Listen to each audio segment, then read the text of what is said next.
سكر وحوجي ودمنا سيد العرب منتنا زودنا زود خبرة ما تدفى محلى بالبحر البحر تخللنا واتر برهان كوشنا في الشفت بالنمرات وحيدة ما قازم نسيت ودي تنفشلو زيت ندى العرس زبنا مركونة حكينا حاضرة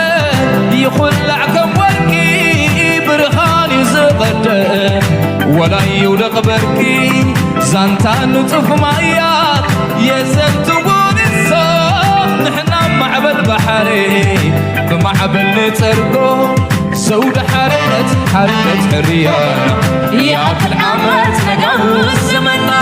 مع مقبحري تدعالت مرفة عين سننا ما تقوم زبسر حدا والدك غون حدا غينات حدا لبي غون حدا هرمت حدا عينك غون حدا محلي حدا مرفي غون حدا فتلي انت بتاريني انت قلنا حدا يدمنا مكفلنا مرجانا زود حارنت يا مرجانا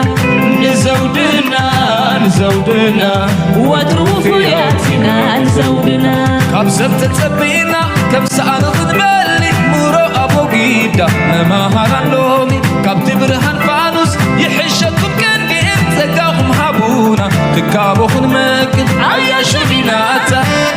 ناتنا بتاتا قبلانا هيمنا نشمت بتاتا انبلع بليلا انبلع بليلا انبلع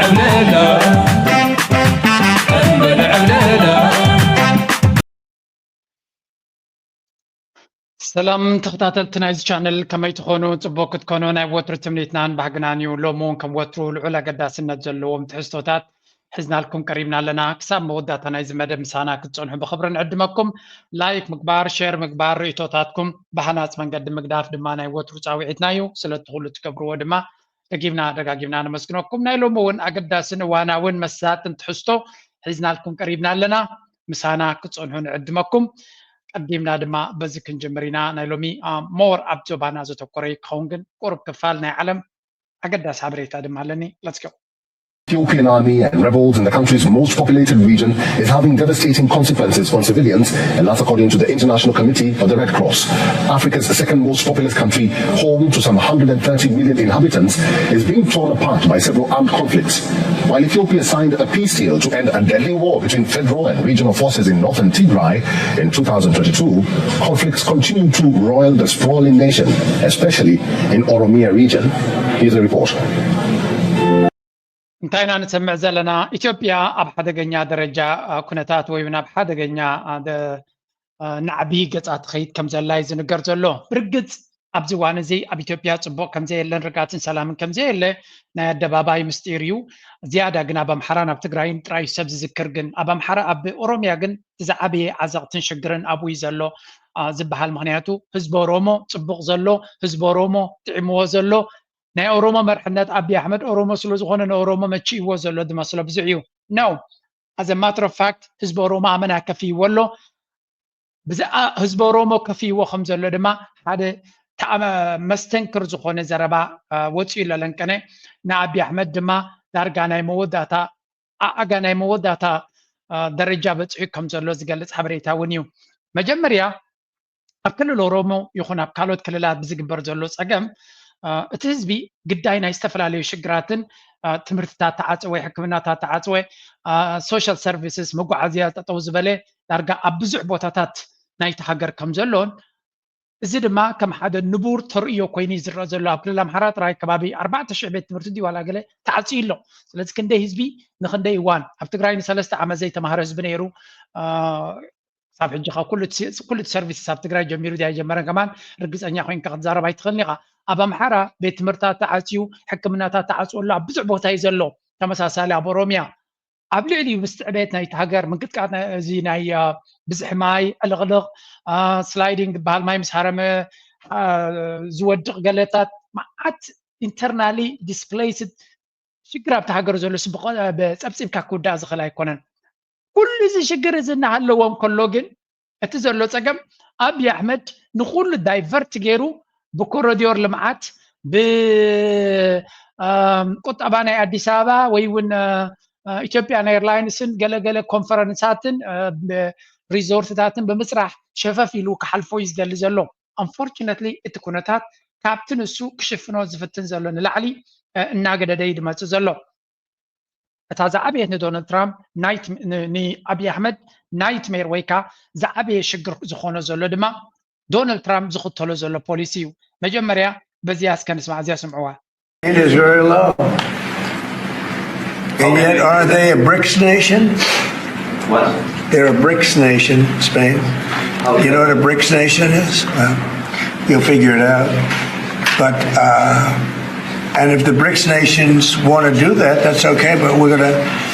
put at least a 100% tariff on the business they do with the United States. You know what the BRICS is, right? You guys know. እዛ ቪድዮ እዚኣ ቫይራል ኮይና ኣላ ቫይራል ዝገበራ ምክንያት ድማ ኣለዋ ንሱ ድማ እንታይ እዩ ዶናልድ ትራምፕ ብሪክስ መን ምዃነን ኣይፈልጥን እዩ this is very clear ዶናልድ ትራምፕ ብዛዕባ ፖለቲካ ብዛዕባ ቁጠባ ብዛዕባ ጂኦግራፊ ብዛዕባ ቁጠባ ክንብል ከለና ናይ ሃገራት ቁጠባ ወይ እውን ገለ ዘይኮነስ ኣብ ጅቡኡ ከመይ ኢሉ ገንዘብ ይመፅእ ሂዘ ቢዝነስማን ሂ ኖውዝ ዳት ማክሮ ኢኮኖሚክስ ናይ ካልእ ዓለም ቁጠባታትን ሽርክነትን ዲፕሎማስን ካልእ ረብሓታትን ግን ዶናልድ ትራምፕ ብቐሊሉ ዝርድኦ ኣርእስቲ ይኮነን ሓቂ ንምዝራብ ንሰብ ልዕሊ ዓቕሞም ክትገልፆ የብልካ ስፔን ኣብ ኤሮጳ ከም ዘላ ይፈልጥ ኸውን ኢለ ድግምት ርግፀኛ ኣይኮንኩን ግን ኣብቲ ናይ ኔቶ ረኺቦም ስለ ዝነበረ ኣብ ኤሮጳ ከም ዘላ ይፈልጥ እዩ ግን ስፔን ኣካል ናይ ብሪክስ ኮይና እያ ትስምዖ ዘላ ኢሎም ሓደ እሱ ግን ኣይኮነን ስቶሪ ሜይን ስቶሪ መን እያ እቲ ሃገር ኣይግድሶን እዩ ኣካል ናይ ብሪክስ ኮይና እንተፀኒሓ ግን 100% ታሪፍ ክገብረላ እየ ዝብል ዘሎ you see this is a very important information ኣከባቢና መን ኣሎ ኣካል ናይ ብሪክስ ኣብይ ኣሕመድ ኣካል ናይ ብሪክስ እዩ so the moment ዶናልድ ትራምፕ ጉዳይ ናይ ራሻ ናይ ገለ ምስ ተረጋግዓሉ ንመን ክሃርም ዝፍትን ዘለካ ክነግረኩም እዚኣ ፅቡቅ ገይረ ኣብ ድሕሪት እያ ክገልፀልኩም ሓሲበ ነይረ ግን I have to explain this ከተሓዛ ስለ ዝደሊ ዘለኹ I'm going to give you this video እዚኣ ስምዕዎ ዳ 50 ከተሓዛ Tariff onslaught as a clear victim, a group of emerging economies called the BRICS. Brazil and India now face a 50% tariff on their exports to the US, following new penalties. China and South Africa are hit too. Both face 30% tariffs on select goods. In India's case, though, the additional tariffs are linked to oil trade with Russia. While the ultimate objective is to cut Russia's economic supply, Trump's one-sided offensive has raised global alarm. ሕጂ እንታይ ንርኢ ዘለና it's a very very interesting ዶናልድ ትራምፕ ንመን ይሓርም ኣሎ ምግንዛብ የድሊ እዩ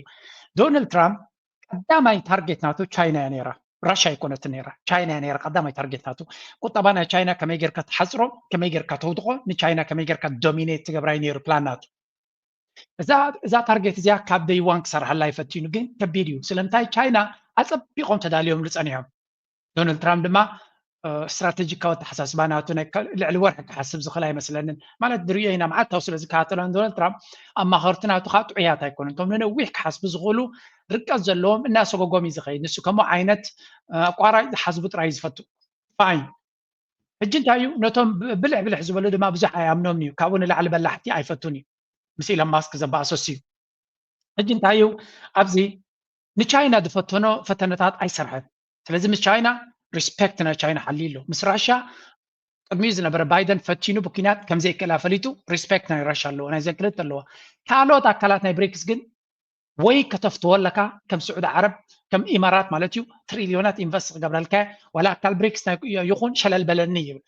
ግብፂ እንተኮይነት ኣካል ናይ ብሪክስ ያ ግን ግብፂ ኣብ ጉዳይ ናይ እስራኤል ተድልያ ስለዚ ንግብፂ ብፍሉይ ሓገዝ ክባያ ይብላ ኣሎ ፋይን ነቶም ካልኦት ህንዲ ብራዚል ሳውት ኣፍሪካ ተወሳኺ ድማ ኣብይ ኣሕመድ ጌን ኣብቲ ካላንዶራ ይመፅና ኣሎ ግን ደላ ገይሩ ክልጥጦ ምዃኑ ፈሊጥና ኣለና ብዚ ናይ ግብፂ ገይሩ እውን ይሃርመሎ እዩ ኦልሬዲ ነቶም ካልኦት መመሊሱ ክጭፍጭፎም ይመርፅ ኣሎ ናይ ዶናልድ ትራምፕ በትራይ ሃቡን ዘሕምቆለኒ በትራይ ሃቡን ያስርሑ ብሪክስ ኩሎም ብሓደ ደይትሪኦም ከም ዝበሃል የለን ንሳውት ኣፍሪካ ብተደጋጋሚ ይሃርማሎ ንብራዚል ከምኡ የለን ንህንዲ ሕጂ መጀመርያ ታሪፍ 25 ሂብዋ ሕጂ ድማ ናብ ራሽያ ነዳዲ ትገዝእ ኣለኺ ካብቲ ህንዲ ትገዝኦ ዘላ ግን ንላዕሊ ቻይና እያ ትገዝእ ንቻይና ግን ኣይቀፅዓኒ ዘሎ ስለምንታይ ስለ ዝፈርሃ ንህንዲ ድማ 50% ታሪፍ ገይርላ ኣሎ ኣብ መወዳእታ ገናታ ናቱ ፕራዮሪቲ ናብ ኢትዮጵያ ገፃ ይበፅሕትና ኣላ ንኢትዮጵያ ግን እንታይ ክገብራ ከም ዝኽእል መን መሪፁ ኣሎ ረዩ ብዚ ከታሓዘልኩም እየ እዚ ድማ ንዓና ንኤርትራ ኣካል ናይ ብሪክስ ዘይኮነት ኢልና ንቁጣዕ ነርና ኢና ጎት ሳይዳን ከይብሉ ጀርመን ታንክስ ጋድ ናብ ብሪክስ እያ ተወት ሃገር ኣሚን ፕሬዚደንት ኢሳያስ ከይዱ ነይሩ ኣብ ሳውት ኣፍሪካ ኣብቲ ናይ ዋዕላ ናይ ብሪክስ ተሳቲፉ ነይሩ እዩ ኢትዮጵያ ናብ ብሪክስ ዝኣተወትሉ ርእይዎ ድሕሪ ይከደን ምክንያቱ ናይ ፒአር ስታንት እዩ ኣብኡ ብርቱዕ ዘረባ ተዛሪቡ ነይሩ ስለምንታይ ኣድቨርታይዝመንት ንገብር ኣብዚ መመፂና ገለ ኣጀንዳ ናትና ለይ ንሰርሕ ስለምንታይ ዓለምና ኣበይ ትኸይድ ኣላ ከመይ ጌርና ንሰርሕ ክንዝረብ ዘይኮም ፒአር ነናትካ ዓወታት ኣብ ዓድኻ ዝገበርከ በዓል ኣቢ ሽሕ ገረብ ተኺለ ዶ ፅርግያ ሰሪሖ ዶ ዘይኮነሲ ኣብዚ ዘምፃና ኣጀንዳ እንታይ ኢሉ ተዛሪቦም ነይሩ ቡጌራ ይተመልሰን ኣብዚ ዝሓለፈ ኢንተርቪው ናትና ፕሬዚደንት ኢሳያስ ብሪክሲ ኣብ ጭቡጥ ነገር ክሰርሕ ዝኽእል ትካል ይበፅሐና ኣሎ ኢሉ ብዙሕ መናውራ እንተደይ ኮይኑ ብጭቡጥ ክሰርሕ ይከኣልና ኣሎ ሕጂ ግን ምናልባት ንክሰርሕ ክግደድ እዩ ግን ገሊኦም ካካሃድሚ እዮም ገሊኦም ክወፅኦም ብርግፅ ወይ እውን መንግስታት ምግምጣል ክጅምር እዩ መንግስቲ ኣሜሪካ ብኣፍሪካ ብምንታይ ተቐይር ተኢሎምካ ድማ በዚ ናይ ኣፍሪኮን ዝበሃል መራሒ እዩ ልስን ኣብዚ of China on the continent and talked about that influence that they have and the threats that they're posing. What do you think are the greatest areas of threats that you're going to have to focus on if you are confirmed? I think China does pose. እዚ ትሪእዎ ዘለኹም እቲ ናይ ኣፍሪኮም ዝበሃል ዘሎ ሓድሽ ሓላፊ እዩ እዚ ማለት ወታደራዊ ሓላፊ ናይ ንኣፍሪካ ዝውክል ናይ ኣሜሪካ ማለት እዩ ብሕፅር ዝበለ እዚ ሰብ እዚ ረጂም ቼንጅ ክገብር ተኮይኑ መሳርሒ ናቱ ንስ እዩ ኩናት ናይ ትግራይ ክግበር ከሎ ንበዓል ንፃጥቃንን ንረዳን ብፍሉይ ሄሊኮፕተር ካብ ትግራይ ጨዊ ወሲዱ ናብ ሳውት ኣፍሪካ ዘብፅሐ ኣፍሪኮም እዩ ስለዚ ናይዚ ሓላፊ ዝኸውን ዘሎ ኣብ ሰነት ናቶም ክሕተት ከሎ እዩ እንታይ ዝብል ሕቶ እዩ ከዝቀርቦ ዘሎ እቲ ሕቶ ዝቀርቦ ዘሎ ቻይና ሓንቲ ካብቶም ቀንዲ ምሳና ትወዳደር ዘላ ሃገር እያ ኣብ ኣፍሪካ ብኸመይ መንገዲ ክንብድሃ ንኽእል ብኸመይ እንታይ ስጉምቲ ክውሰድ ኣለዎ ትብል ትብለላ ቻይና ኢንቨስት ትገብረለን ዘላ ብዓብዪ ሽርክነት ትሰርሓለን ዘላ ሃገራት ኣፍሪካ ኣብ መንግስትናተን ሪስክ ክመፅ እዩ ኣብ ኬንያ ድዩ ኣብ ኢትዮጵያ ድዩ ኣብ ታንዛንያ ድዩ ኢደ ዝማተር ኣበዩ ዝያዳ ኮንፍሮንት ክትገብሮም እያ ብፍላይ ኣሜሪካ ዓብ ቦታ ዘለዎ ንኣብነት ኣብ ኢትዮጵያ ኣሜሪካ ዓብ ቦታ እዩ ዘለዋ ግን ሽርክነት ናይ ኢትዮጵያ ምስ ቻይና እዩ ዝዓበየ ኣብ ኬንያ ዓብ ቦታ ኣለዎ ኣሜሪካ ሽርክነት ናይ ኬንያ ግን ብዓብዩ ምስ ቻይና እዩ ዘለዎ ከምኡ እውን ኣብ ካልኦት ሃገራት ስለዚ ኣብ ቦታ ዓብ ቦታ ስለ ዘለዋ እዚ ብጅቡቲ ዘሎ ሓይሊ ሓድሽ ንናይ ዶናልድ ትራምፕ ኣግሬሲቭ ፖሊሲ ንዑ ከተግብር ዝኽእል ሓድሽ መራሒ መሪፁ ዘሎ እዚ ኸ እንታይ እዩ I think China does pose a significant threat to U.S. interests on the continent. We have seen how they have used the Belt and Road Initiative to be a primarily economic focus in the past. We are seeing them expand into more information operations on the continent, providing the communist propaganda to the continent. We're also seeing them engage in more military-to-military engagements, which is concerning. We're also looking at some of the infrastructure they're looking to develop in ports that could become dual use. ሕጂ እንታይ እዮም ዝብሉ ዘለዉ ኣብዚ ቻይና ኣግሬሲቭ ልትንቀሳቀስ ኣላ ዋላ እኳ BRI ዝበሃል ቤልት ኤንድ ሮድ ኢኒሽቲቭ ዝበሃል ፕሮጀክታት ይገብሩ እንተለዉ እቲ ፕሮጀክታት ናይ ልምዓትን ናይ ትሕተ ቅርፅን እኳ እንተመሰለ እቲ ኣንደርላይን ብውሽጡ ዘሎ ቴክኖሎጂ ግን ቻይና ኣብ ልዕሊ እተን ሃገራት ዓብ ፅልዋ ከም ዝህልዋ እያ ትኸውን ዘላ ኣብ ወደባት ትሰርሖ ዘላ ይኹን ኣብ ካልእ ሃገራት ትሰርሖ ዘላ ከምኡ ድማ ናይ ወታደራዊ ርክባት ኣፅዋር ናይ ምሻጥ ዝለዓለ ናዓበይ ኸይድ ስለ ዘሎ እዘን ሃገራት ሞር ናብ ቻይና ገፀን ይሃድማ ኣለዋ ስለዚ ኮንትሮል ክንገብሮም ክንክእል ኣለና ብኸመይ መንገዲ ንገብሮም እቶም መራሕቲ ዘለዉ ምስ ቻይና ጥራይ ዝደፍኡ ዘለዉ ክንብንቅሮም ኣለና ካልእ ኣማራፂ ክትፈጥራ ይትኽእልኒ ኣሜሪካ እዚ ሕፅር ኣቢለ ክነግረኩም ኣሜሪካ ምስ ቻይና ዝወዳደር ኢንቨስትመንት ክትገብር ሸውሃት የብላ ምክንያቱ ዶናልድ ትራምፕ ፖሊሲ ናቱ እንታይ ማጋ ሜክ ኣሜሪካ ግሬት እምበር ንካልኦት ሃገራት ግሬት ግበር ዝብል የብሉን ስለዚ ምስ ቻይና ዝወዳደር ፕሮጀክታት ናይ መንገዲ ባቡር ድዩ ፅርግያ ድዩ ናይ ኤርፖርት ክትገብር ኣይኮኑ እንታይ ዳ ነቲ ምስ ቻይና ዝሰርሕ ዘሎ መራሒ በንቁሮ እዩ ንምብንቋሩ ከዓ ቀለልቲ መራሕቲ እዮም በዓል ኣቢ ብጣዕሚ ኤክስፖዝድ መራሕቲ እዮም ስለዚ they are going to face a very significant ዓብይ ወጥሪ ከጋጥሞም ከም ዝኽእል ኢና ንርኢ ዘለና ምናልባት እዚ ኩነታት እዚ ዝያዳ በዓል መን ይከታተልዎ ኣለዉ እንድሕር ኢልና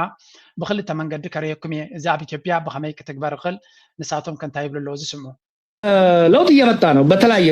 በአራት ደረጃ ነው ለውጥ ሊመጣ የሚችለው። ይሄንን ሰው በደንብ መረዳት አለበት። ምክንያቱም ፋክተርስ አር ስታክድ አፕ እየመጡ ነው። ስርዓቱ የኢኮኖሚ እየተዳከመ ሲቪል ዋሩ እየተባባሰ ዲፕሎማቲክ ሶሉሽኑ እየቀጠለ በሄደ ቁጥር በአራት መንገድ ለውጥ ሊመጣ ይችላል። ባልጠበቅነው ሁኔታ ቶሎ ካሌለበት አንደኛ ጀዋር መሐመድን ልደቱ አያለውን ክልቲዮም ዝተራኸቡ ልርክብ ንዶናልድ ንአብይ አሕመድ መርድእ ኮይንዎ ዘሎ ቃል በቃሉ መርድእ ስለምንታይ መርድእ ኮይንዎ እንድሕር ኢልና ድማ ክልተ ፕሮሚኒየንት ፖለቲከኛታት ኣብ ኖርማል ግዜ ዘይረዳዱ ንክልተ ህዝቢ ዝውክሉ ንኣምሓራን ኦሮሞን ካብ ኩሉ ዝገደደ ድማ ክልቲኦም ንኸይራኸቡ ኩሉ ዓይነት ተፃቦታት ዝግበር ነይሩ ብዙሕ ፕሮፓጋንዳ ዝግበር ነይሩ አንጌስወት they met እቲ ርክብ ናቶም ድማ ንዓቢ ፀገም ኮይንዎም ኣሎ ብዙሕ ቪድዮታት ካብቲ ንሶም ዝገበሮ ቫይራል ዝኾነ ቪድዮታት ኣሎ መጀመርያ ጀዋር ብርባዕተ መንገዲ ስርዓት ክቕየር ዓቢ ክወድቕ ከም ዝኽእል ዝነግር ዘሎ ከምኡውን ኣያለው ልደቱ ኣያለው ኢሎም ኣለው ኣብዚ ሓለፈ ምሁራት ናይ ኦሮሞ ተራኺቦም ነይሮም ምሁራት ናይ ኣምሓራ ተራኺቦም ነይሮም ብሓደ ርክብ ገይሮም ነይሮም ስለዚ እቲ ኣላያንስስ ብቐረባ እናተኣሳሰረ እዩ ዝመፅእ ዘሎ ብኡ መንፅር ድማ ዓቢ ራዕድናቱ እናበርትዐ እዩ ዝኸይድ ዘሎ እቶም ናቱ ፕሮፓጋንዲስት ዝዝርግሕዎ ዘሎ ቪድዮታት ድማ ምልክት ናይቲ ጭንቀት ዓቢ ዘለዎን እቲ ናይ ፕሮፓጋንዳ ማሽን ናቱ ኣብ ከመይ ደረጃ ወዲቑ ከም ዘሎ ካብኡ ክንርኢ ክንፍትን ኢና እስከተን ነጥብታት አይኖት የን ዝኾና ከፍተኛ ወታደራዊ መኮንኖቹ መፈንቅለ መንግስት ሊያደርጉ ይችላሉ። ለምን? ከላይ ያሉት ከፍተኛ መኮንኖች የኢኮኖሚ ተጫዋቾች ናቸው። ዛሬ ምናልባትም ለመጀመሪያ ጊዜ በኢትዮጵያ ታሪክ የሚሊተሪ ኦፊሰሮች የኢኮኖሚ ተጫዋቾች ናቸው። የኢኮኖሚ የካርቴሉ አካል ናቸው። ስርዓቱ እየተዳከመ የአብይ ሰዓት እያለቀች እየባከነች ስትሄድ አብሮ ላለማውደቅና በእጃቸው የገባውን ፕሪቪሌጅ ለመከላከል እርምጃ የሚወስዱበት እድል አለ እየመጣ ነው። አንድ ሁለተኛ ቀዳማይ መንገዲ ከጋጥም ዝኽእል እንታይ እዮም ዝብሉ ዘለው እቶም ቀዳማይ ተኽእሎ ከጋጥም ዝኽእል አብይ አሕመድ በቶም ወታደራዊ መኮንናት ናቱ ክፍንቃል ከም ዝኽእል እዮም ዝብሉ ዘለው እዚ ምፍንቃል ዝበሃል ዘሎ ካብ ምንታይ ክበገስ ዝኽእል ምፍንቃል እዩ ክኸውን ዝኽእል እንታይ እዩ ከበግሶ ዝኽእል ንዝብል ድማ እቶም መራሕቲ ወታደራውያን መራሕቲ ናይ ዓቢ ዘለው ኣብ ታሪክ ናይ ኢትዮጵያ ተራዊ ዘይፈለጥ ኣብቲ ቁጠባ ናይቲ ሃገር ብጣዕሚ ተቆማጢዖም ዘለውን ሃብቲሞም ዘለውን እዮም ኣብዚ እዋን እዚ ስለዚ ወታደራውያን መራሕቲ ናይ ዓቢ ብዙሕ ገንዘብን ኣብቲ ቁጠባ ናይ ኢትዮጵያ ዓቢ ረብሓ ዘለዎም እዮም ስለዚ ናይ ዓቢ ምውዳቕ ንዖምን ክልክሞም ስለ ዝኽእል ንዑ ግሒፎም ስልጣን ሒዞም ነቲ ሃገር ዝተወሰነ ነገር ከንቀሳቀስዋ ክፍትን እዮም ስለዚ ዓቢ ዕልዋ መንግስቲ ካብቶም ወታደራዊ መኮንናት ናቱ ከጋጥሞ ከም ዝኽእል እዮም ዝነግሩ ዘለው እዚ ነገር እዚ it's not going to be easy or ኣብ ሓፂር ግዜ ከጋጥም ዝኽእል ወይ ኣብ ሓደ እዋን ከጋጥም ዝኽእል ማለት ኣይኮነን ግን ጀዋር ኣብ ዝሓለፈ ዝፀሓፈ እውን ቀሪብና ኢና ዘለና እቲ ርክብ ኣብ መንጎ ፖለቲከኛታት ኣብ ደገ ዘለውን ኣብ ውሽጢ ዘለውን ክቐልጥፍ ኣለዎ ምክንያቱ ስልጣን ቀልጢፉ ክኸይድ ስለ ዝኽእል ምሱ ክንጓየ ኣለና ዝብል መልእክቲ ይብ ነይሩ ሓደ በሉለይ ጁኒየር ሚሊተሪ ኦፊሰርስ የምንላቸው በኮሎኔል ምናልባት በብርጌደር ጀነራል ያሉት የዘረፋው ተካፋይ ያልሆኑ የኦሊጋርኪው አካል ያልሆኑ የካርቴል አካል ያልሆኑ የበይ ተመልካች የሆኑት ነገር ግን የፖለቲካና የሴኩሪቲ ክራይሲሱ ገፈት ቀማሽ የሆኑ በየዱር ገደሉ ከማዚ ጋር ሲዋቀሩ ከካድሬ ጋር ሲዋቀሩ የሚኖሩ ከታች ያለው ወታደር ብሶቱን የሚነግራቸውና ያን ብሶት ግን ሊፈቱለት የማይችሉ ፍራስትሬሽኑ በመሄድ ከፍተኛ መኮንኖቹንና ሰውየውንም የሚሸኙበት ሁለተኛው መንገድ ነው እየመጣ እቲ ካልኣይ ድማ again እዚ እውን ልክዕ ወታደራዊ ስጉምቲ መን ግን እዚ ክገብሮ ዝኽእል ዝብል ዘሎ እቶም ጁኒየር ሊደርስ ኮሎኔላት ክኾኑ ይኽእሉ ከም ኮሎኔል መንግስቱ ሃይለማርያም ወይ እውን ከም ኮሎኔል ዓቢ ወይ እውን ብሪጌደር ጀነራል ኣብቲ ዓቢ ፓርቲ ናይ ስርቅን ናይ ምዝመዛን ኢድ ዘይብሎም ዕድል ዘይረኸቡ ኣብቲ ፓርቲ ናይ ዓቢ ብልፅግና ብሃብቲ ዝቆማጥዑ ዘለው ናብኦም ደረጃ ዘይበፅሑ ዕድል ዘይረኸቡ ግን ሕርቃን ዘለዎም እቲ ኩነታት ዝርእይዎ ዘለው ዘቅሕሮም ዘሎ ንሳቶም ንዓብን ነቶም ጀነራላቱ ቆምጣጣ ኢሎም ዘለዎምን ፀራሪጎሞም ኣብ ስልጣን ክመፁ ከም ዝኽእሉ እዩ ዝንገር ዘሎ ስለዚ ዘበን ውራውራ ነብስኻ ይትዕብራ ስለ ዝኾነ መን እዩ ክምንጥሎ ንዓቢ ነዚ ሕጂ ንሰምዖ ዘለና ዘረባ ዓብይ ኣሕመድ ኮፍ ኢሉ ይሰምዖ there's no doubt about this ነዚ ነገር እዚ ብፍጹም ክሰግሮ ከም ዘይክል ዳርጋ እቶም ናቱ ካድረታት ብዘረባ ናቱ ገይሮም እዮም ዝምልስሉ ዘለው ንግረ መንገደይ ከስማዓኩም እየ ኣበይ ኣላ ኣብዚ ንዑ ኣብዚ ነይና ክንሰምዖ ኢና ነዚ ሸር ገብርዎ ኣሎ ምክንያቱ ንዑ ካውንተር ንምግባር ብዙሕ ጉያ እዩ ዝግበር ዘሎ ነዚ ኩነታት እዚ ጠጠው ንምባል ኦኬ ንቀፅል what else ሶስተኛው መንገድ አሁን ያለው ኢኮኖሚ ሁኔታ እየተባባሰ ህይወት አንቢረብል መኖር የሚያስቸግርበት ሁኔታ ውስጥ እየገባ ስለሆነ የህዝባዊ አመጽ ፈንድቶ ስርዓቱን ድምጥማጡን ሊያጠፋ ይችላል። ይሄ ሶስተኛው ነው። አራተኛው ስርዓቱ እየተዳከመ የፖለቲካ ኢኮኖሚ ዲፕሎማሲ ቀውሱ እየተባባሰ ሲሄድ ስርዓቱን በኃይል እየተዋጉ ያሉ ኃይሎች ሲሪያ ውስጥ እንደሆነው ተጠናክረው የመንግስት ተቋማት ኦቨርዌልም አድርገው ለውጥ የሚመጣበት እድል አለ። ሳልሰይትን ራብዓይትን እንታይ ብላ ኣሎ እታ ራብዓይቲ በመን እዩ ዝብሎ ዘሎ እስከ ናይ መወዳእታ ምርጫ በመን እያ ዝብላ ዘሎ በቶም ፋኖ ድዩ ሸነ ድዩ ናይ ትግራይ ድዩ መጠን እቲ ቁጠባ እናተዳኸመ ምስከደ ኣብይ ኣሕመድ ነፍሱ ክቋፀረሉ ኣብ ዘይክእል እቶም ተቃወምቲ ሓይሎም መፅኦም ስልጣን ክሕዙ ክእሉ እዮም መበል ሳልሳይ ግን ቁጠባ ይክኸውን ዝኽእል ዝብል ዘሎ ስለዚ ቀዳማይን ካልኣይን ክልትዩ ወታደራዊ መኮንናት ናይ ኣቢ ክግበር ከም ዝኽእል ዝነግር ዘሎ እንታይ ዝገብር ዘሎ እዚ ኣሚን ሓቂ ሓሶት ዘይገድስ ሂዝ አ ቨሪ ስማርት ጋይ እንታይ ዝገብር ዘሎና ኣባይ ኣሕመድ ኣብ ልዕሊ መኮንናቱ ዝለዓለ ፍርህ ክገብር ከም ዘለዎ ዝለዓለ ጥርጥር ክገብር ከም ዘለዎ እቶም መኮንናቱ ድማ ኣነ እንተዘይገይረዮ ካልእ ክገብሮ እዩ ስለዚ ድሎ መናይ ክቐድም ዝኽእል ንክብሉ ክገብሮም እዩ and this is a very calculated ዘረባ ካብ ዜሮ ተበጊሱ ዝዛረብ ዘሎ even if ካብ ዜሮ ድሕሪ ኮይኑ ብወገን ኣቢ ኣብ ልዕሊ መኮንናቱ ኣብ ሽቁራራ ከም ዝርከብ ዝህልዎ ክገብር እዩ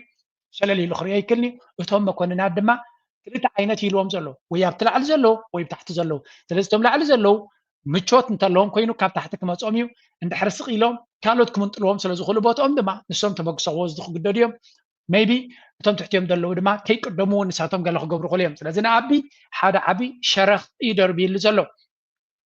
እታ ሳልሰይቲ ዝበላ ምናልባት ኣብዚ ሓንቲ ቪድዮ ንፍሉይ ንዑ ትምልከት ኣውፅኦም ነይሮም ስምዕዋ እዛ ቪድዮ እዚኣ ክትግረሙ ደሞዝ ስንት ነው የሚለውን ጥያቄና ተኛ አማካይ ደሞዝ ስንት ነው የሚለውን ጥያቄ እናስቀድም። ይህ በምስሉ ላይ የሚታየው መረጃ ከዓለም ባንክና ከሲቪል ሰርቪስ ኮሚሽን የተገኘ ነው። መረጃው እንደሚለው የአብዛኛው መንግስት ሰራተኛ አማካይ ደሞዝ 7052 ብር ነው። ይህ ማለት ዘረባ ስምዕዎ this is a nightmare እዚ ናይ ብሓቂ ዝሕዝን ኩነታት ኢና ንርኢ ዘለና what is this ኣብ ኢትዮጵያ ሰራሕተኛ ናይ መንግስቲ ዝበሃል መን እዩ ወታደር መምህር ፓብሊክ ስኩልስ ማለት እዩ ሓኪም ቤት ጽሕፈታት ዝሰርሕ ኩሉ ዓይነት ናይ መምሕዳር ድዩ ናይ ገለ ድዩ ኩሉ ዓይነት ስለዚ ብዙሕ ሰራሕተኛ ናይ መንግስቲ ኣቨሬጅ ሳላሪ ናቱ ክንደይ ይብላ ኣሎ ካብ ናይ ብሕቡእ ዝተረኽበ ዶክመንት እዚ ኣቨሬጅ ሳላሪ ናቶም 7000 ብር እዩ 7000 ብር 7000 ብር it's just unbelievable I'm not كجاني اللي يكون كنا ብዙሓት ሰባት ምሳይ ሰሪሖም ኣለው 7000 ፓርት ታይም ከማን ይንኸፍልና ንሕና ኣይኮነን ፉል ታይም ብፓርት ታይም ከማን 7000 ይንኸፍልና this is crazy ሰራሕተኛ ናይ መንግስቲ ብ7000 ዝሰርሕ ዘሎ ይብለና ኣሎ ብዶላር ክቕይርዎ ከለው $55 on average I think ከጋኒኖም ኣለው ከምናተይ maybe probably the exchange rate ናይ ማስበ ምዃኑ ይፍለጥን እዩ እዚ ኩነታት ናይ ኢትዮጵያ ኣብ ከመይ ደረጃ ወዲቑ ከም ዘሎ ክትፈልጡ ኣለኩም average salary ናቶም $55 ወይ ከ7000 ብር እዩ ኣብ ልዕሊ ግብርን ወዲ ግብሪ ካለካ ኦኬ ንቐፅል ስምዕዎ ትጉድ ጀዋር ዝብሎ ዘሎ መፈንቅላ መንግስቲ ወይ እውን ህዝባዊ ናዕቢ ዘይተርፍ ምዃኑ ዘብሎ ዘሎ ንሱ ዛ ሪፖርት ንሱ ዝቀረበ አይኮንና ካልእ ዝረኸብኳ ያ ዛ ሪፖርት ደግሞ ከ$55 በታች መሆኑ ነው። $55ን ለ30 ቀናት ስናካፍለው 1.8 ይሰጠናል። እናም የአብዛኛው ኢትዮጵያዊ መንግስት ሰራተኛ ዕለታዊ ገቢ $1 ከ80 ሳንቲም ነው ማለት ነው። ይህም ዓለም $2.1 ዜጎች እንዲያገኙ ማድረግ ከሚለው ግብ ወደ ኋላ የቀረ ብቻ ሳይሆን የኢትዮጵያ መንግስት ሰራተኞች ከድህነት ወለል በታች እንደሚገኙ የሚያስረዳ ነው። ከ$2 በታች የቀን ገቢ ያለው ሰው ከድህነት ወለሉ በታች የሚገኝ ተብሎ የሚፈረጅ ነው። የብልጽግናው አገዛዝ አገርን ለአይኤምኤፍ ሸጦ ዶላርን አሳብጦ ብርን ከማርከሱ በፊት ይኸው መንግስት ሰራተኛ በወር $250 በቀን ደግሞ $8 በላይ የሚያገኝበት ስርዓት ነበር። አምና በዚህ ሰሞን ማለትም አገዛዙ ኢትዮጵያን ለአይኤምኤፍ ሰጥቶ ድሮን መግዣ ብድር ከመቀበሉ እዚ ኩነታት እዚ ማዓስ ዝተፈጠረ እዮም ዝብሉ ዘለው እዚ ኩነታት እዚ ሚት ካብ ሚቲ አብይ አሕመድ ዝፈጠሮ እዮም ዝብሉ ዘለው አብይ አሕመድ ንብር ናይ ኢትዮጵያ ጉሒፉ ናይ አይኤምኤፍ ምሩኽ ኮይኑ ነቲ ብር ዝበሃል ዝነበረ ብ100% ዲ ዋላ 100% ኢንፍሌት ከም ዝኸውን ካብ ዝገብሮ ቀደም 57 ሓንቲ ዶላር 57 ብር ትሽረፍ ነይራ እቲ ደሞዝ ናቶም ከም ዝሕጂ ዘሎ ክኸውን ከሎ ናይ ምግዛእ ዓቕምናቱ ዓብይ ነይሩ ሎሚ ሓንቲ ዶላር ካብ 57 ናብ 130 ይባላ ስለዚ እንታይ ማለት እዩ ናይ ምግዛእ ዓቕሚ ናይ ገንዘቦም ብመሬት እዩ ዘቢጡ ዘሎ 7000 ደሞዝ ኣይተቀየረን ኣሎ እቲ ናይ ምግዛእ ዓቕምናቱ ግን መሬት እዩ ዘቢጡ ብፍርቂ ይጎዲሉ ዘሎ ስለዚ ኢትዮጵያውያን ናይ መንግስቲ ሰራሕተኛ አቨሬጅ ብምሎም ኣብ ዝተሓተ ድኽነት ናይ ዓለም ናይ ሃገር ጥራይ ዘይኮነ ብዓለም ደረጃ ዝደኸዩ ዜጋታት ምዃኖም እዩ ዝንገር ዘሎ ስለዚ ንሱ ዝሰርሖ ዘሎ ሃገሩ ከተማ አዲስ አበባ ገለ ክፋላ ንዱባይ ከም ትመስል ክገብር ይፅዕር ኣሎ መናብሮ ናይ ህዝቡ ግን መሬት ዝዘበጠ ክነብር ዘይክእል ዴይ ቱ ዴይ ላይፍ ገዛ ክራዩን ካልኦን ንክሽፍን ዘይክእል ናይ ግድን ክሰርቕ ወይ ክልምን ዝግደድ ዘሎ ብዙሓት ሰራሕተኛታት ናይ ቤት ፅሕፈት ፅቡቅ ስራሕ ዘለዎም እውን ኣብ ሆቴላት ከይዶም ምግቢ ከም ዝልምኑ እዩ ዝንገር ምክንያቱ ደሞዞም ንደቆም ከምህሩን ከብልዑን ከስትዩን ከም ዘይክእሉ ኣብ ፕራይቬት ስኩል ደቆም ሰዱ ዝነበሩ ካብ ውፅኦም ኣብ ናይ መንግስቲ ክእትዎም ፀደፍደፍ ይብሉ ከም ዘለዎ ምክንያቱ ነቲ ፕራይቬት ስኩል ክኸፍሉ ዓቕሚ ስለ ዘይብሎም ስለዚ ኣብ ናይ መንግስቲ ስራሕ ፅቡቅ ስራሕ ዘለዎም ሰባት ከይፈተው ናብ ብልሽውና ናብ ስርቅን ናብ ካልእ ዓይነት ሽግራትን ንክኣትዉ ይግደዱ ኣለዉ ንከምኡ ዘይፍቅድ ስራሕ ተለካ ድማ ካልእ ስራሕ ክደልለካ ወይ ክትልምን ኣለካ ማለት እዩ እዚ እቲ ካብቲ ጀዋር ዝብሎ ዝነበረ ቁፅር 3 ናይ ቁጠባ ሽግር ህዝባዊ ናዕቢ ገይሩ ንዓቢ ካብ ስልጣኑ ንብብንቋር ከኽእሎ ዝኽእል ኩነታት ምዃኑ ዝነግር ዘሎ ወይ ውልቲ እዚ ኩነታት እዚ ከምዚ ኢሉ እናኸደ ከሎ አብይ አሕመድ እንታይ ዓይነት ግብረ መልሲ ክህብ ይፍትና ኣሎ ነቲ ነዞም ጉድ ደውፅዎ ዘለው ሰባት ብኸመይ ክምክቶም እዩ እስከ ቁርብ ትለይ ካብኡ ንስማዕ እንታይ ይብላ ኣሎ እሱ ጭራሽ ማገናዘብ ማስተዋል የሚባል ነገር የሌለበት የራሱ ኪስ የደለበ እንደሆነ ሰው ሞተ አልሞተ ብዙዎች ረገፉ አልረገፉ ደንታ የሌለው አዋቂ የተሰባሰበበት ህሊና የሌለው ስብስብ የበዛበት ነው አንዱ ስብራት ማመዛዘን የሚባል የራሱን ብቻ የሚያራግብ እንደ ሰው እዚ ሰብዚ ቶም ንግድ ቃውሞ ዘለው ናይ በሓቂ ሕልና ዘይብሎም ብጀካ ንጅቦምን ንኸብዶምን ካልእ ዕላማ ዘይብሎም ካልእ ውፅኢት ዘይብሎም ናይ ቶፕ ብራንድስ ባድላን ክራቫታን ተኸዲኑ ዝኸይድ ዘሎ ንሓንቲ ድኻ ሃገር ንከመሓድር ብብሉፅ ህይወት ብኳሊቲ ህይወት ናይ ኣይ ዶንት ኖው ንሕና ብኤሮጳና ነበርና እውን ክንነብሮ ዘይንኽእል ዓይነት ህይወት ዝነብር ዘሎ መራሒ 900ዊት ህዝቢ ናቱ ግን በሊዑ ቆሪሱ ክምሳሕ ዘይክእል ህዝቢ ብውግን ወረውግን ካብ ገዝኡ ተመዛቢል ኣብ ቴንዳታት ተጓሒፉ ዘሎ ብሚልዮናት ዝቁፅር ህዝቢ ዘሎ ሕፍረት ዘይብሉ ከተማታት በለጭለጭ እናበለ ሰብ ኣብ ገዛ ልቹ ዘይብሉ ኣብ ጎደናታት ሙሉእ ቀትሪ ሙሉእ ለይቲ ልቹ ተወልዒ ከም ዝውዕል ዝገብር ዘሎ ሚስ ማኔጅመንት ናይ ሪሶርስ ዝዓብየ ዘለዎ እዩ ግን ያ ኣጋይ ንሱ በዚኦም ክልተ ጥራይ ኣይኮነን እቶም ናቱ ካድረታት ብብፅሒ ሸር ዝገብርዎ ዘለዎ የደርየኩም ዘለኹ እዚ ካ ስለምንታይ ናይ ዓቕሊ ፅበት ኩነታት በፂሕዎም ስለ ዘሎ ንቐፅል ኣብዚ ሓንቲ ኣብዚኣ ለንቀነና ኣቢ ዘሕዘነቶ ኣመና ዘሕዘነቶ ወይ እውን ዘቆጣዓቶ ነጥቢ ዝብለዋ ዘሎ ስምዑ ኣስከብዚ ሰሞኑን አሁን ከወንድም ከኦሮሞ አብይ ልደቱ ይቀርብሃል ወይ ከልደቱ ጋር ለምን ትላለህ የሚል ጥያቄ አንስተዋልና አይ ዋንት ቱ ክሊርሊ ሪስፖንድ የስ ከአብይ አህመድ ልደቱ ይቀርበኛል ልክ ልደቱ ለነ ኢሳያስ ያን ያለው ለምን እኔ እስከማውቀው ድረስ ልደቱ አያሌው የኦሮሞን ህዝብ እየገደለ አይደለም ህዝብ ፈናቀለ እየዘረፈ አይደለም ሪወሎም this is the story ዳርጋ ምስ ልደቱ አያለው በሓደ ላይፍ ክገብሩ ምስተባህለ ብዙሕ ዘረባን ጫውጫውታን ይፈጢሩ ቀኒ ምክንያቱ ዞም ክልተ እዚኦም ቀዳሞት መልሓሶም ነዊሕ እዩ ተዛረብትዮም በላሕትዮም ከም ሰብ መጠን ዘረባ ክፈታትሉ ዝኽእሉ እዮም ንኣብይ ኣሕመድ ብግሉ ዘፍርህዎ እዮም በብግሎም ዘፍርህዎ እዮም ካብኡ ኣፀቢቖም ተመክረሎም ናይ ፖለቲካ ይኹን ብልሕ ኣለዎ እዚ እቲ ፋክት እዩ ኣብ ልዕሊኡ ድማ ክልቲኦም ናቶም ፖለቲካዊ ፍልልይ ዘለዎም ክነሶም ብሓደ ክገብሩሲ ብፍላይ ንጀዋር ከመይ ጌርካ ተወላዲ ኦሮሞ ሓውኻ ከሎሲ ንሓውኻ ክብንቁር ዘሎ ኣምሓራይ ዝገብሮ ዘሎ ምስ ኸይድካ ትስዕስዕ ኣለኻ ምስ በልዎ ነዛ ሕቶ እዚኣ ኣብ ፓብሊክ ክምልሳ ይደሊ ኢልዎም ካብ ኣብይ ኣሕመድ ልደቱ ዲ ቀሪብካ ንዝብሉ እወ ልደቱ ይቐርበኒ ኢልዎም ቦይ ዲስ ኢዝ ቢግ ብኸመይ እንተልኩም ድማ ልደታ ያለው ንህዝቢ ኦሮሞ ይቀትል የለን ኢልዎ የሳድዶም የለን ብጥሜት ይቆፅዖም የለን ኣብ እስር ቤት ይእትዎም የለን ንኦሮሞ ደሳደድን ደከላብትን ዘሎ ስርዓት ናይ ኣብይ ኣሕመድ እምበር ልደቱ ያለው ኣይኮነን ኢልዎም ስለዚ ልደቱ ያለው ከማ ኢትዮጵያዊ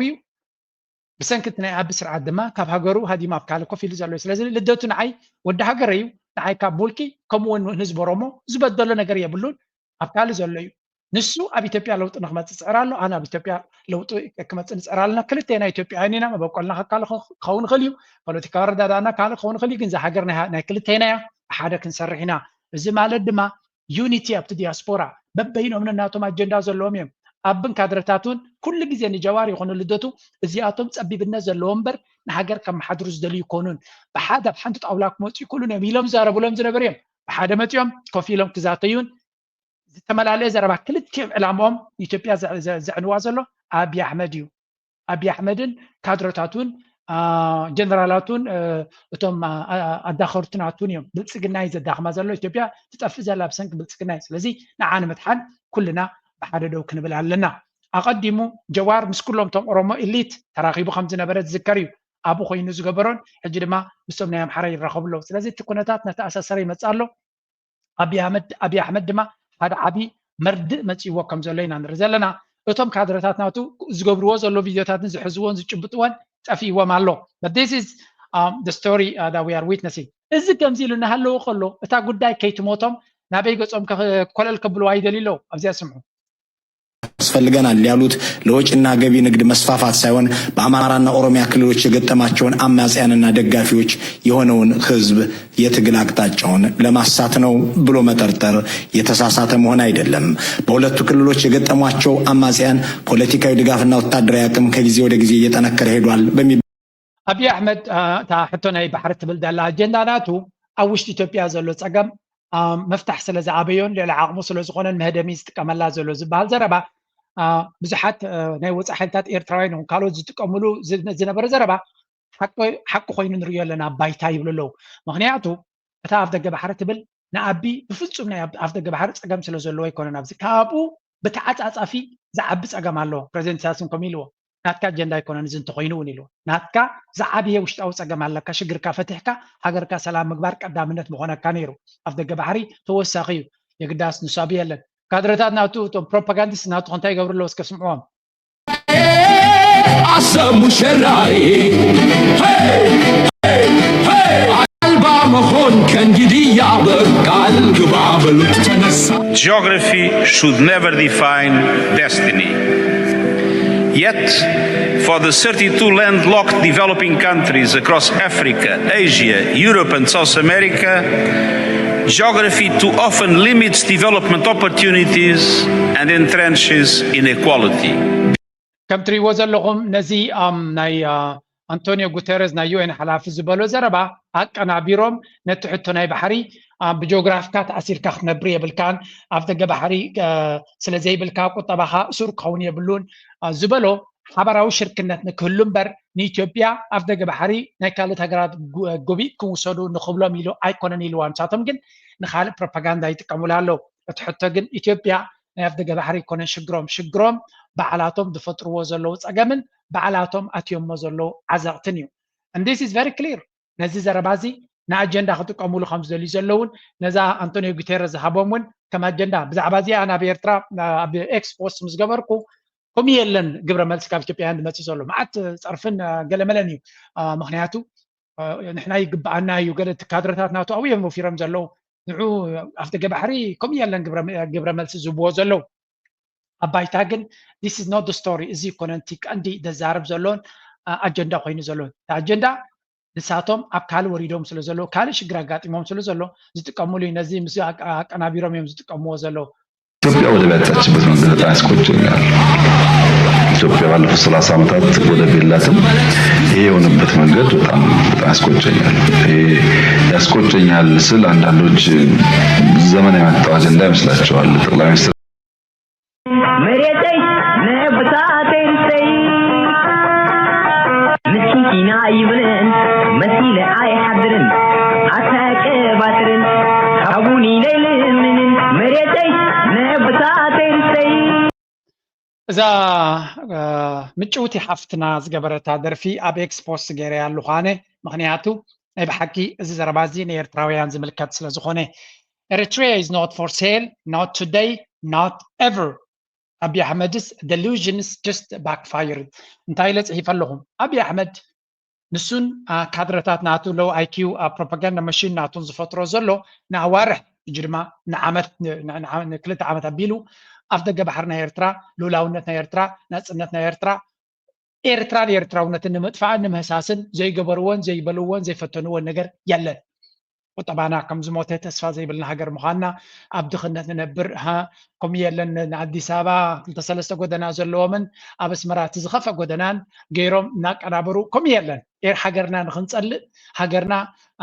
ናፅነትና ንክንፀልእ ትርጉም ዘይብሉ 34 ዓመት ዚሮ ውፅኢት ብላብላ እናበሉ ህዝቢ ኤርትራ ተስፋ ንቆርፅ ዘይገበርዎ ነገር የብሎምን ብኩሉ መንገዲ ወታደራዊ ዓቕሚ እናገበሩ አብይ ኣሕመድ ኣብ ኣዲስ ኣበባ ክንደይ ዘመናዊ ገይሩን ህዝቢ ኤርትራ ክልህል ዘይፈተኑ የብሉን بقمت على توتي تايد فتر دلو زي تردو كل تعلامات أبي لولاونتنا ناتنا لولاونتنا قدامنا سلمتي ناس أخوينا إلهم يمزاربو إرتراس تقول تقولت لنا بل كانت التاريخ شفت مفتار لولاونتنا مننتنا إرترا مننتنا كبر ما جزاتاوي حدنتنا جزاتاو بوتانا بحرنا أفدق بحرنا مالتيو كل زي نعوك تناغفون كداخمون زفتن وزلو but guess what it is backfiring badly unintended consequences nightmare for Abiy كل تأبز جبره بقمت علي وتسيد ما تصلوا أنت هاي مالتي زي ironclad unity among Eritreans among Eritreans في الطرز الحدنت كم امنع عره زخونه حدنت يجي في الطرز ولا سلمتاي نتي اياتاتنا زود ولا ابوتاتنا زود ولا احواتنا متعابيتنا زود ولا هجر نعا أشلاشيلو كتف أصل زدل زلوا بغلصمون بتانكتاتون زي كألو لومي أتاليلو بخال من قد نخوزو نيرتراو مليسيو زحرني Eritreans inside and outside are now more united than ever. We've paid blood for our flag. There is no room for compromise. لذي نلولاو النتنان نبحرنا يخون مريتنا بفلس واقع كوهابا كم زي نواقع داقاز آتو كم زي كونن نيرتراويان لما بزكت مسؤوم كاللغا كالف اللي آتهم قديفهم زبس حي إرتراوي እብረቱን ሓድነቱን እዚ ኣብ ፌስቲቫላት ንሪኦ ዘለና ካብ ዜሮ ዝተበገሰ ኣይኮነን ኤርትራዊ ብሓደ ደው እንተኢሉ ሕማቅ ዕጫ ከጋጥሞ ከም ዝኽእል ፅቡቅ ገይሩ ስለ ዝፈልጥ እዩ ቁፅሪ 2 ዲያስፖራ ዌክንስ ስሊፒንግ ጃይንት ኣብ ዲያስፖራ መዓልቲ ናፅነታት ቅድሚ 4 ዓመት ገለ ይበዓል ነይሩ እዩ ከምዚ ናይ ሎሚ መንፈስ ሃልይዎ ይፈልጥን እዩ ስለምንታይ ኣብይ ኣሕመድ ልውላውነትና ክትንክፍ ኤርትራ ባሕራን መሬታን ክውሕጥ ስለ ዝደሊ ዘሎ ኤርትራዊ ወላ እውን ኣብ ፖለቲካ ዘይነበረ ሰብ ተመሊሱ ሎሚ ምስ ሃገሩ ይደው ኢሉ ዘሎ ክንደይ ሰብ ኣሎ ተቃዋሚ ዝነበረ ድዩ ካብኡ ዝበዝሕ ድማ ኣብ ፖለቲካ ዘይግደስ ዝነበረ ተስፋ ቆሪፁ ዝነበረ ዘይበሎ ፖለቲካ ትርጉም የብሉን ዝብል ዝነበረ ሎሚ ዕሉል ሃገራዊ ኮይኑ ኣሎ ሃገራዊ ስምዒት ቃልቃል ዝብል ሒዝዎ ኣሎ እዚ ከዓ ወላ እኳ ካልእ ስራሕ እንተሎ ኣብይ ኣሕመድን ዕንደራናቱን ተራ ኣለዎ ኣብዚ ኩሉ ንሱ ዝፈጥሮ ይንብል ኢና ተራ ኣለዎ from Europe to America Eritreans are mobilizing like never before to defend serve and uplift their nation እዚ ከዓ ንሃገር ንምክልኻል ጥራይ ዘይኮነስ ንሃገርና ንምድሓን بقطباوي دفيت كنقبرلا مورالنا حزبنا حاف نمبال أجوخا نخنبل نتهاجر نتحزب المالتي Alliances strengthened new bonds with peace-loving Ethiopians. Abiy is pushing even isolationist Eritreans to connect with ordinary Ethiopians who are also victims of this his cruelty. እንታይ ይገብራሉ መብዛሕትኦም ኤርትራውያን ምስ ኢትዮጵያዊ ዝኾነ ይኹን ዝምድና ክህልዎም ዘይደልዩ ብዙሓት እዮም ኣምሓራ ይኹን ምስ ትግራይ ይኹን ዝኾነ ባዕሎም ፈልጡ ሰብ ንሕና ናትና ጥራይ ንግበር ብላ ኣሎ ኣብይ ኣሕመድ ዝገብሮ ዘሎ ዕንድራ ግን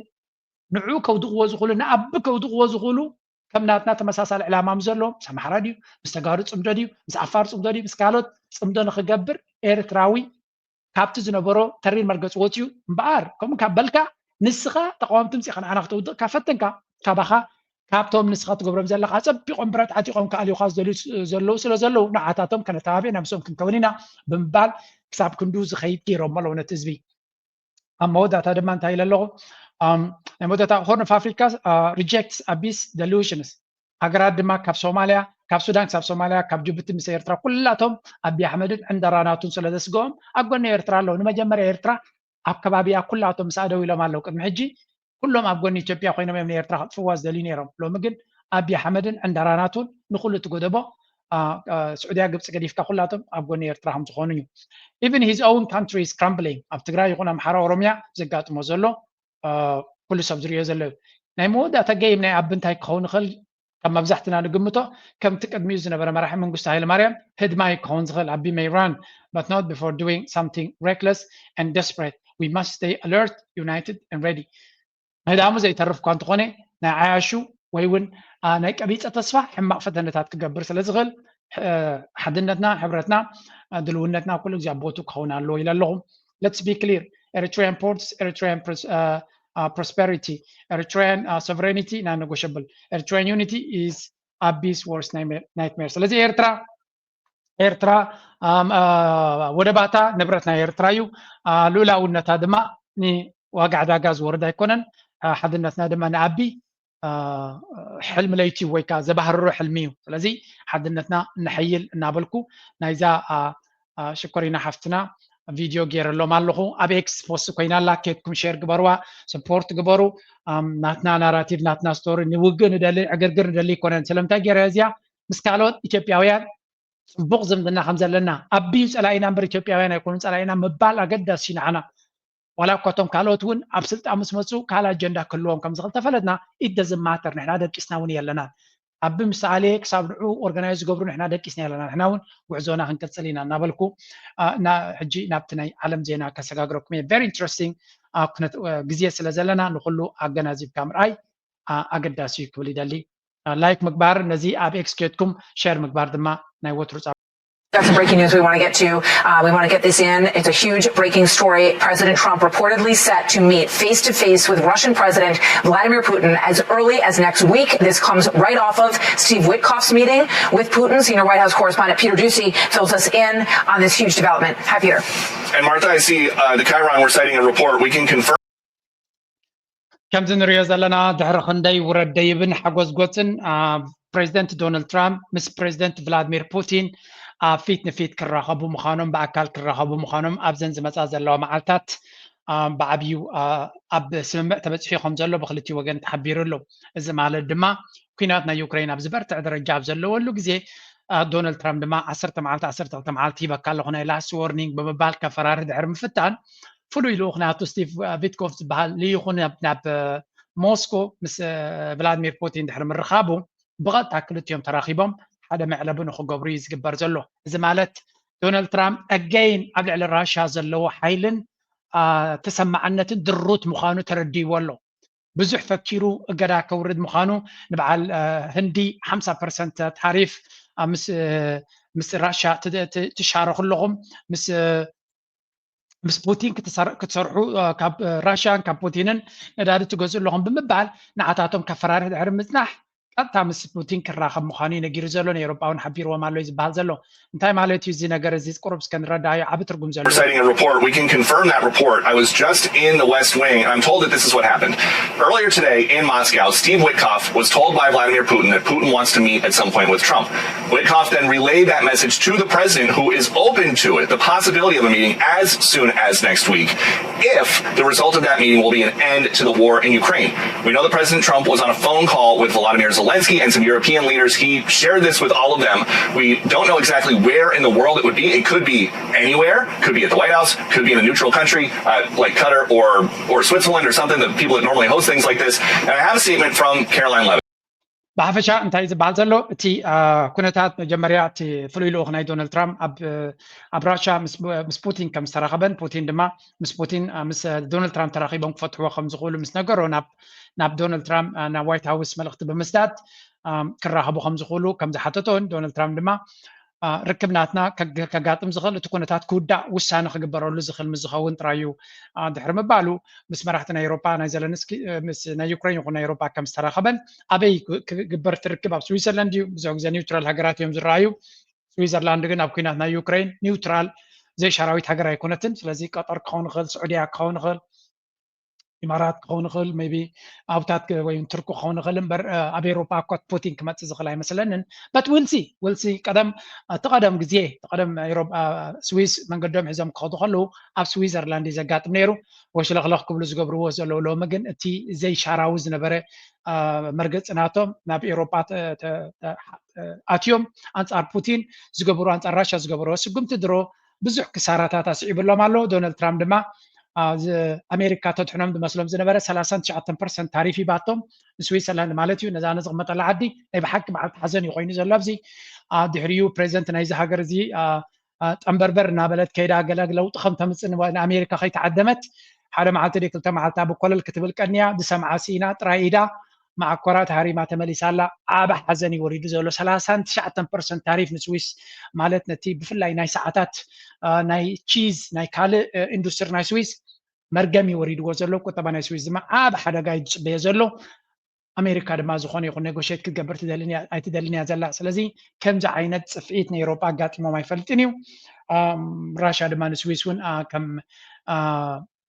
ኒውትራል ሃገር ኣይንሪኣን ኢና ኢሉ እዩ ብዙሕ ግዜ ብዛዕባ ክዛረብ ከሎም ፅዮ ነይረ እዚ ቻነል እዚ ኤኒዌይ እዚ ርክብ እዚ ልዑል ኣገዳስነት ዘለዎ ይኸውን እንታይ ኢና ንርኢ ዘለና ዶናልድ ትራምፕ ቀጥታ ምስ ፑቲን እናተራኸበ ከሎ ብበዓል ህንድን ብበዓል ብራዚል ዝገብሮ ዘሎ ግን ረእዩ goods. In India's case, though, the additional tariffs are linked to oil trade. Any direct calls to Narendra Modi and Chinese President Xi Jinping next to explore a BRICS-wide response.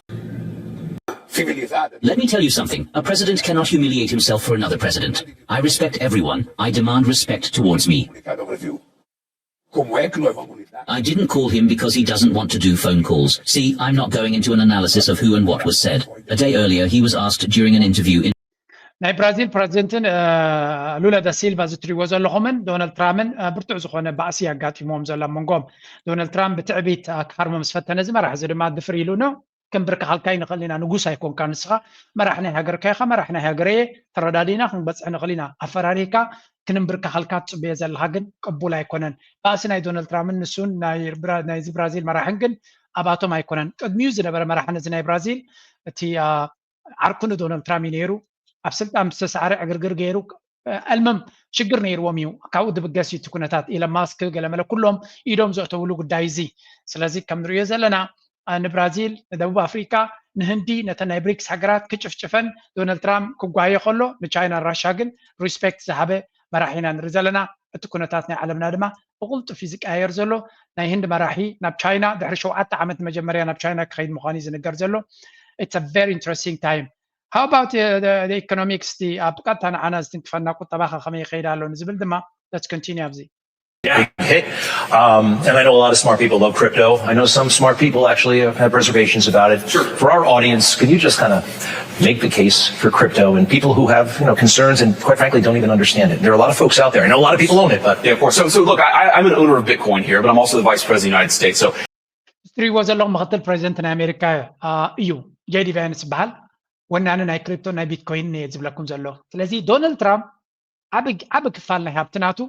ኣብ ክሪፕቶን ኣብ ቢትኮይንን ኣብ ስቶክ ማርኬትን እዩ ዘሎ ኢልናኩም እዚ ምኽትሉ ከምኡ ኩሎም ኣማኸርትናቱ ዳርጋ ኩሎም ክትብል ትኽእል ኢኻ ናይ ቁጠባ ኣማኸርቲ ናይ ኮመርስ ኣማኸርቲ እቲ ሚኒስትሪ ናይ ኮመርስ ናይ ቁጠባ ሓላፍናቱ ዘሎ ናይ ትሬዠሪ ዘሎ ክልቲኦም ናይ ቢትኮይን ናይ ክሪፕቶን ኢንቨስተርስ ሚሊዮንስ ኢንቨስት ገይሮም ዘለዎ እዮም ስለዚ ሕጊ ናይቲ ሃገር ሕጊ ናይ ባንክታት ዶናልድ ትራምፕ ቅድሚ 2-3 መዓልቲ ሓደ ኤግዜኪቲቭ ውሳነ ፈሪሙ እንታይ ዝብል ዝኾነ ይኹን ባንኪ ምስ ክሪፕቶ ዝተሓሓዝ ትካል ለቅሓ ይኹን ባንኪንግ ሰርቪስስ ከይክልክሎ ብምባል ዓብይ ትእዛዝ ኣመሓላሊፉ ሎሚ ዕለ 7 ወርሒ 8 2025 ድማ ሓድሽ ኤግዜኪቲቭ ውሳነ ክገብር ትፅቢት ዝግበረሉ ንሱ ድማ እንታይ እዩ ኩሉ እቲ 401k ዝበሃል ኣሎ ጥሮታ ናይ ኣሜሪካውያን ባዕሎም ክገብርዎ ዝኽእሉ ጥሮታ ገንዘቦም ናብ ቢትኮይን ኢንቨስት ክገብርዎ ዘኽእል ስልጣን ብኤግዜኪቲቭ ፓወር ናቶም ክፍርም እዩ ውፅኢት ናቱ ድማ እቲ ኣብ ክሪፕቶ እንተሪኢኹሞ ኣብ ሓፂር ግዜ ነዜና ዝምሰምዐ ንላዕሊ ደይብሎ እዚ ከዓ ብዙሕ ቡሊሽ ሳይንስ ንርኢ ኣለና ፕሊዝ ተጠንቂቕኩም ነዚ ዕድል እዚ ተጠቐሙሉ ቢካዝ ክድገም ዝኽእል ዕድል ኣይኮነን ንሕና ንነፍስና ክንጥቀመሉ ኣለና እዞም ሰባት እዚኣቶም ንነብሶም ክብሉ ዝገብርዎ ዘለዉ ንዓና ክንረብሓሉ ንኽእል ኢና እየ ዝብለኩም ዘሎ ምሶም ተፀጊዕና ክንረብሕ ክንክእል ኣለና عشان تزيكوينكا نزع الدلزي كتقاملو لك everything is እቲ ክሪፕቶ ኢንዱስትሪ ስቶክ ማርኬት ንላዕሊ ክኸይድ ምዃኑ ኩሉ ሳይን እዩ ዘሎ ዝኾነ ይኹን ምልክት የለን ኣሉታዊ ምልክት የለን እቲ ፌደራል ሪዘርቭ ዝበሃል ዘሎ ናቱ ሬት ካት ክገብር እዩ there's so much bullish news ኣብቲ ዕዳጋ ምዝ ኩሉ ዶናልድ ትራምፕ ነውፅ ዝፈጥሮ ዘሎ እቲ ክሪፕቶ ይኹን ስቶክ ማርኬት they are still bouncing መመሊሶም ንላዕሊ እዮም ዝመፁ ዘለዉ ምክንያቱ ዶናልድ ትራምፕ ኣብ መወዳእታ ንኩሉ ቀይሩ ነቲ ዕዳጋ ከም ዘረብሕ ክገብር ስለ ዝኾነ እዚ ብፀጋም ትሪእዎ ዘለኹም ናይብ ቡከለ ይበሃል ናይ ኤልሳልቫዶር ዝበሃል መራሒ እዩ እንታይ እስከ ይገብር ኣሎ ዝሓለፈ 994 መዓልቲ ተርዲኹም ኣለኹም ሓደ ዓመት 360 መዓልቲ ኣለዎ እንድሕር ኢልና ዳርጋ 2-3 ዓመት ዲቡ ውሕዱ ማለት እዩ ከየቋረፀ መዓልታዊ ሓንቲ ቢትኮይን ይገዛላ ኣሎ ነታ ሃገር ነታ ኤልሳልቫዶር ትበሃል ሃገር ኤቭሪ ዴይ ሓንቲ ቢትኮይን እዚ ማለት እንታይ ማለት እዩ 15,000 ከላ ይገዝእ ነይሩ 19,000 ከላ መዓልታዊ ይገዝእ ነይሩ ሎሚ ኒትን 16 ኣላ ነታ ሃገር ከምኡ የለን ሃብቲ ፈጢርላ እዩ ብዙሕ ቢትኮይን ስለ ዝገዘ መዓልታዊ እናገዘ ኦልሞስት ከባቢ 994 ቢትኮይን ጥራይ ገዝኡ ኣሎ እዚ ብሚልዮናት ናብ ቢልዮናት ዝፅጋዕ ገንዘብ ኢና ንዛረብ ዘለና ልዕሊ ቢልዮን እውን እዩ ስለዚ ኖርማል መራሒ ብውሕድ ስጉምቲ ተባዕ ዝኾነ ውሳነ ብምውሳነ ነታ ሃገር ናብ ሪኣቶ ዘይትፈልጥ ዓይነት ሃብቲ ይምፅኢላ ዘሎ ኣብ ልዕሊኡ ድማ ንክሪፕቶ ፍሪ ስለ ዝገበረ ምስ ክሪፕቶ ዝተሓሓዝ ሃብታማት ብዙሓት ናብቲ ሃገሩ ከይዶም ኣለዉ ብየማን ዘሎ ስእሊ ድማ ትሪእዎ ዘለኹም ቢትኮይንን ገንዘብ እንታይ ፍልልይ ኣለዎ ንትብሉ ሓበሬታ ክበኩም ኢለ ኣነ ቢትኮይን ተለኒ ናባኻ ቢትኮይን ዘለካ ክሰደልካ ተኮይነ ኣብ መንጎና ባንኪ የለን ማእከላይ ኣካል የለን ቀጥታ ናባኻ እቲ ትሪእዎ ቢትኮይን ዘሎ እቲ ኔትወርክ ናይ ቢትኮይን ወናኒ የብሉን ስለዚ ኣብ መንጎይን ኣብ መንጎ ኣነ ሰደሉ ዘለኹን ሰብ የለን ብባንኪ ሲስተም ዝሕጂ ዘሎ ናይ ቁጠባ እንተሪእና ኸ ንስኻ ዩ ኣብ ታሕቲ ኣለካ ናብ ሓውኻ ክሰድድ ብየማን ኣሎ ትሓውኻ ወይ እውን ናብ ስድራኻ ንክሰድድ ክንደይ ሰባት ኣለዉ ናትካ ባንክ ኣሎ ኣብ መንጎቶም ቪዛ ብላብላ ዝበሃሉ ኣለዉ ድሕሪኡ እቲ ካልእ ናይቲ ካልእ ባንክ ኣሎ ኣብ መወዳእታ ናባኻ ስለዚ ክንደይ ኣብ መንጎ ይኣትዉ ኣለዉ እቲ መንጎ ዘሎ ድማ እዩ እቲ ነቲ ሃገር እገዳ ዝገብር ንኤርትራ ንኣብነት ኣብ ናይ ቢትኮይን ሲስተም ግን እገዳ ዝበሃል የለን መን ይክግዳካ ምክንያቱ ኣብ መንጎኻን ኣብ መንጎ እቲ ካልእ ሰብን የለን ካልእ ሰብ and this is why the absolute sovereignty ወይ ልኡላውነት ናይ ገንዘብ ከም ግለሰብ በዚ ኣብዚ ናይ ቢትኮይን ኮንሰፕት ዝለዓለ ልኡላውነት ክህልወካ ዝኽእል ዝበሃል ናይ መወዳእታ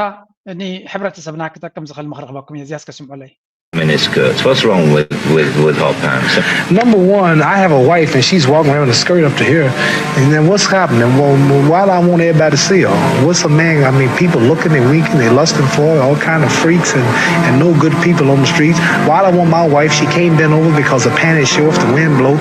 Horses show the behind. Cows and animals. ريود الله محمد علي هذا كابتن world's greatest boxers توم زلعلو كابتن عبيتي تقواسات تراي كونس ببلحناتو دما فلي زباله سبيو سلامتاي سبيتخا حصير كدان كتكدن زي تدليل امو نزب زتري وزلهم حصير غنا ناي فاشن كدان كتكدن سلامتاي زي تدليل وس انتاي سبيتي قروم ناخذ كون اللي يزدلي بفلا يبز تحريد زبلا زربا سبيتي يكون قال سيتي كبرت ناخذ كون كم ورق ناخذ كون اللوا كم الماس كتكون اللوا المازن ورقن ابايتا يكونوا زركبيلو كعيد كوكا عيد كايم زركبو سلازي قرماناتا دما مانم سب تريوو ورقا بزخونه بوتا زركب نيرو تزخون كبور اي مخونن يلو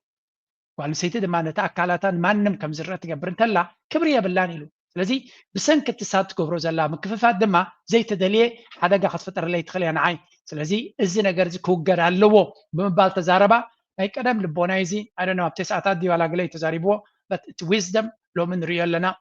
حنت قال نسيت نفسها ارنب كده انت تخدنت بفلاي بعد حدار سينجل تقينا دهن ناصنتي بعد حدار جن مع قرا كفيتات خدل له مغنيات كل يبلان انا بناتي مرداتا بعد البيت انا هلو مع قرا كفيتات خي سبسي disrespect له انا بعد البيت بحالاي مغنياتو تي انتيميت اكالاتا تي ستور زخون ستور اكالاتا نبع البيتات راي زخون بخالك خونا يقبوني ناي سبيتي تي حبو كفالنا اكالاتاسي حفرتاسي ني سمعيات راي برني غوانا يكون نحلف من قد يكون اي نو زي قال مزناي فيمينيزم ناي قال ملن اب موداتا اب زيد اللي حداقا تونا كم زغل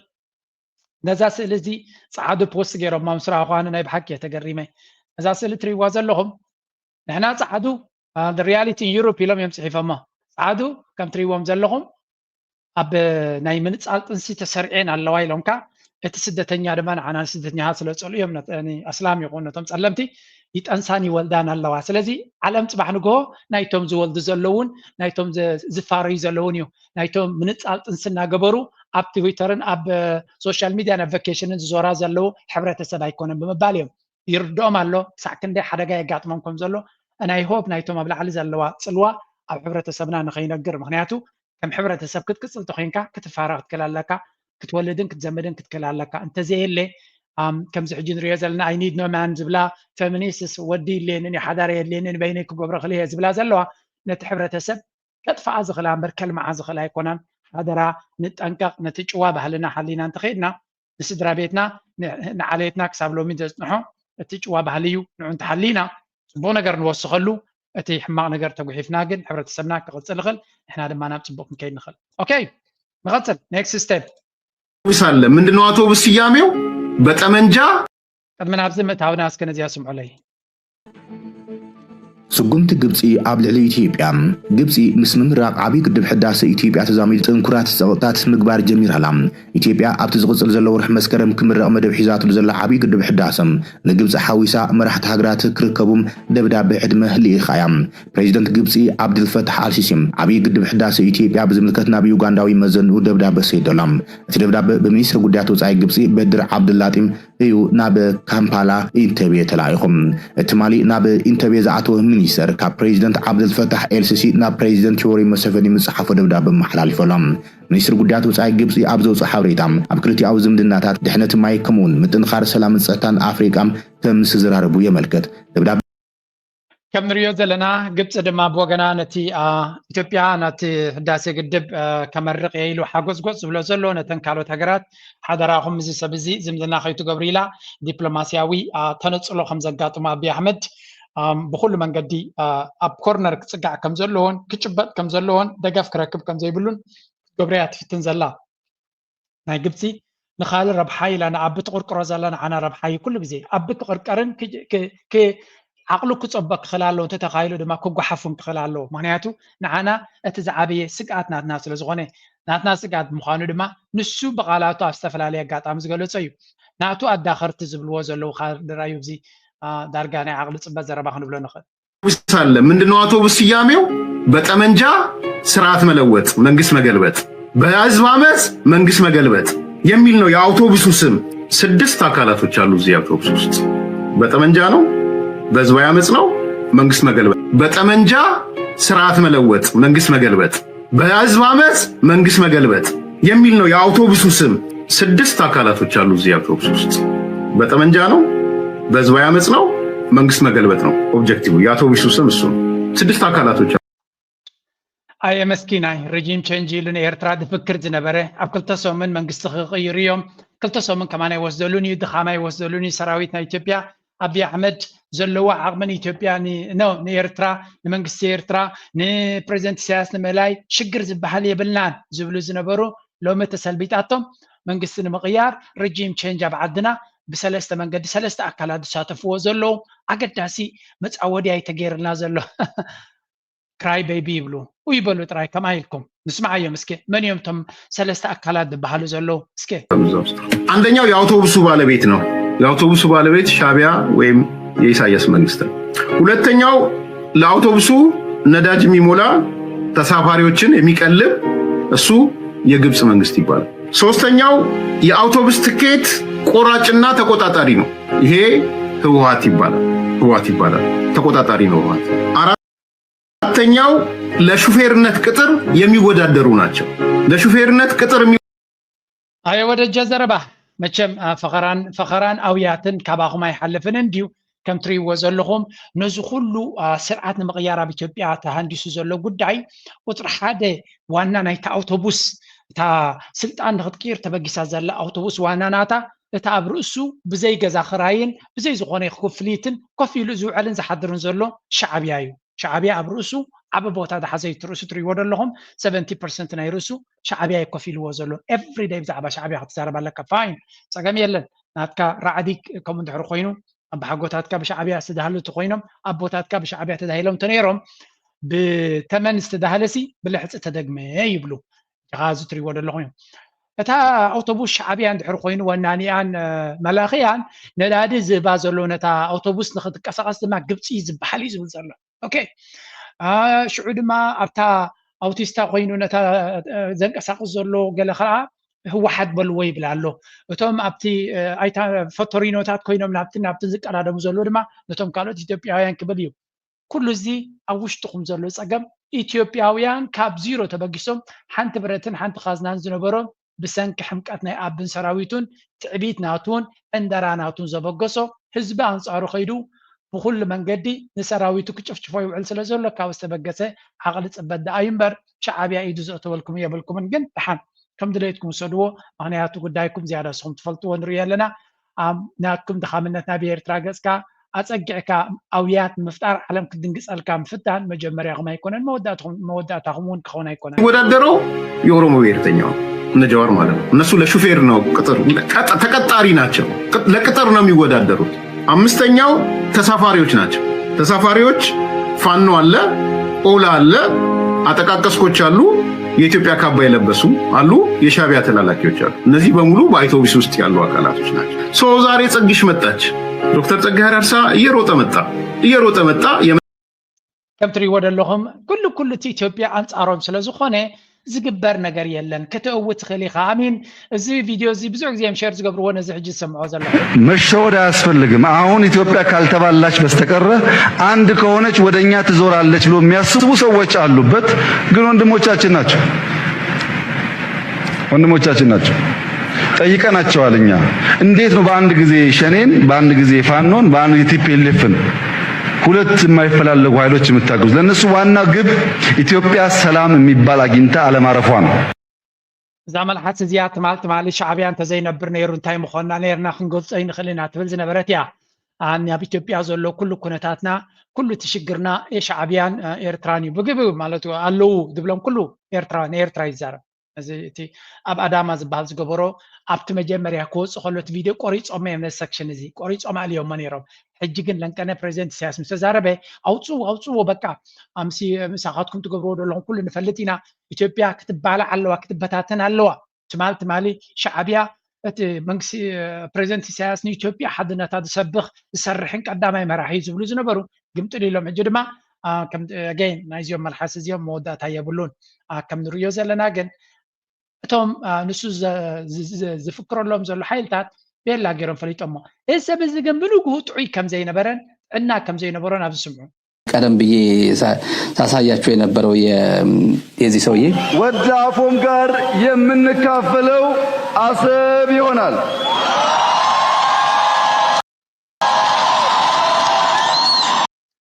ዘረባ እዚኣ ብዙሕ ኤርትራዊ ናይ ሽዑ ቅርሕንቲ ናቱ ዘይወፀሉ ብዙሕ እዩ። ምክንያቱ በዛ ዘረባ እዚኣ ኣብ ልዕሊ መንግስቲ ኤርትራን ፕሬዚደንት ኢሳያስን ከምኡ የለን ዘለፋ ዝመፀ ኤርትራ ይሸጥዋ ኣሎ ወደብ ናታ ተሸይጡ እዩ። ፕሬዚደንት ኢሳያስ ኣብዚ ስቴጅ እዚ ነይሩ እዩ ኣይተዛረበን ስቕ ኢሉ። ስለምንታይ ኩሉ ግዜ ፀላኢኻ ኣብዚ ጥዕመካ ኢኻ ክትህርሞ ዘለካ ኣብዚ ግዜ እዚ ኣብዚ ህሞት እዚ ኣብይ ኣሕመድ ናይ ሰላምን ናይ ጥዕና ዝምድና ዘይኮነስ ብስስዐ ዝዓወረ ቀይሕ ባሕሪ ድማ ነቲ ማይ ብኣካል ስለ ዝተንከፎን ስለ ዝረኣዮን ዓቢዱ እዩ ነይሩ ስኺሩ እዩ ነይሩ በቲ ወልፊ ናይ ቀይሕ ባሕሪ ክድቅስን ክትንስን ባሕሪ ዝረኣዮ ነይሩ። ንሱ ጥራይ ግን ኣይኮኑ ኩሎም ቶም ደረፍትናቶም ሃርገፍገፍ ናበሉ ገሊኦም ኣጨለቶ ገሊኦም ኣብ ባሕሪ ሓመድ ተቐቢረዶ ከምኡ የለን ሃርገፍገፍ ኣብቲ ባሕሪ ዘለዎም ሃርገፍገፍ ርኢና ኢና ሽዑ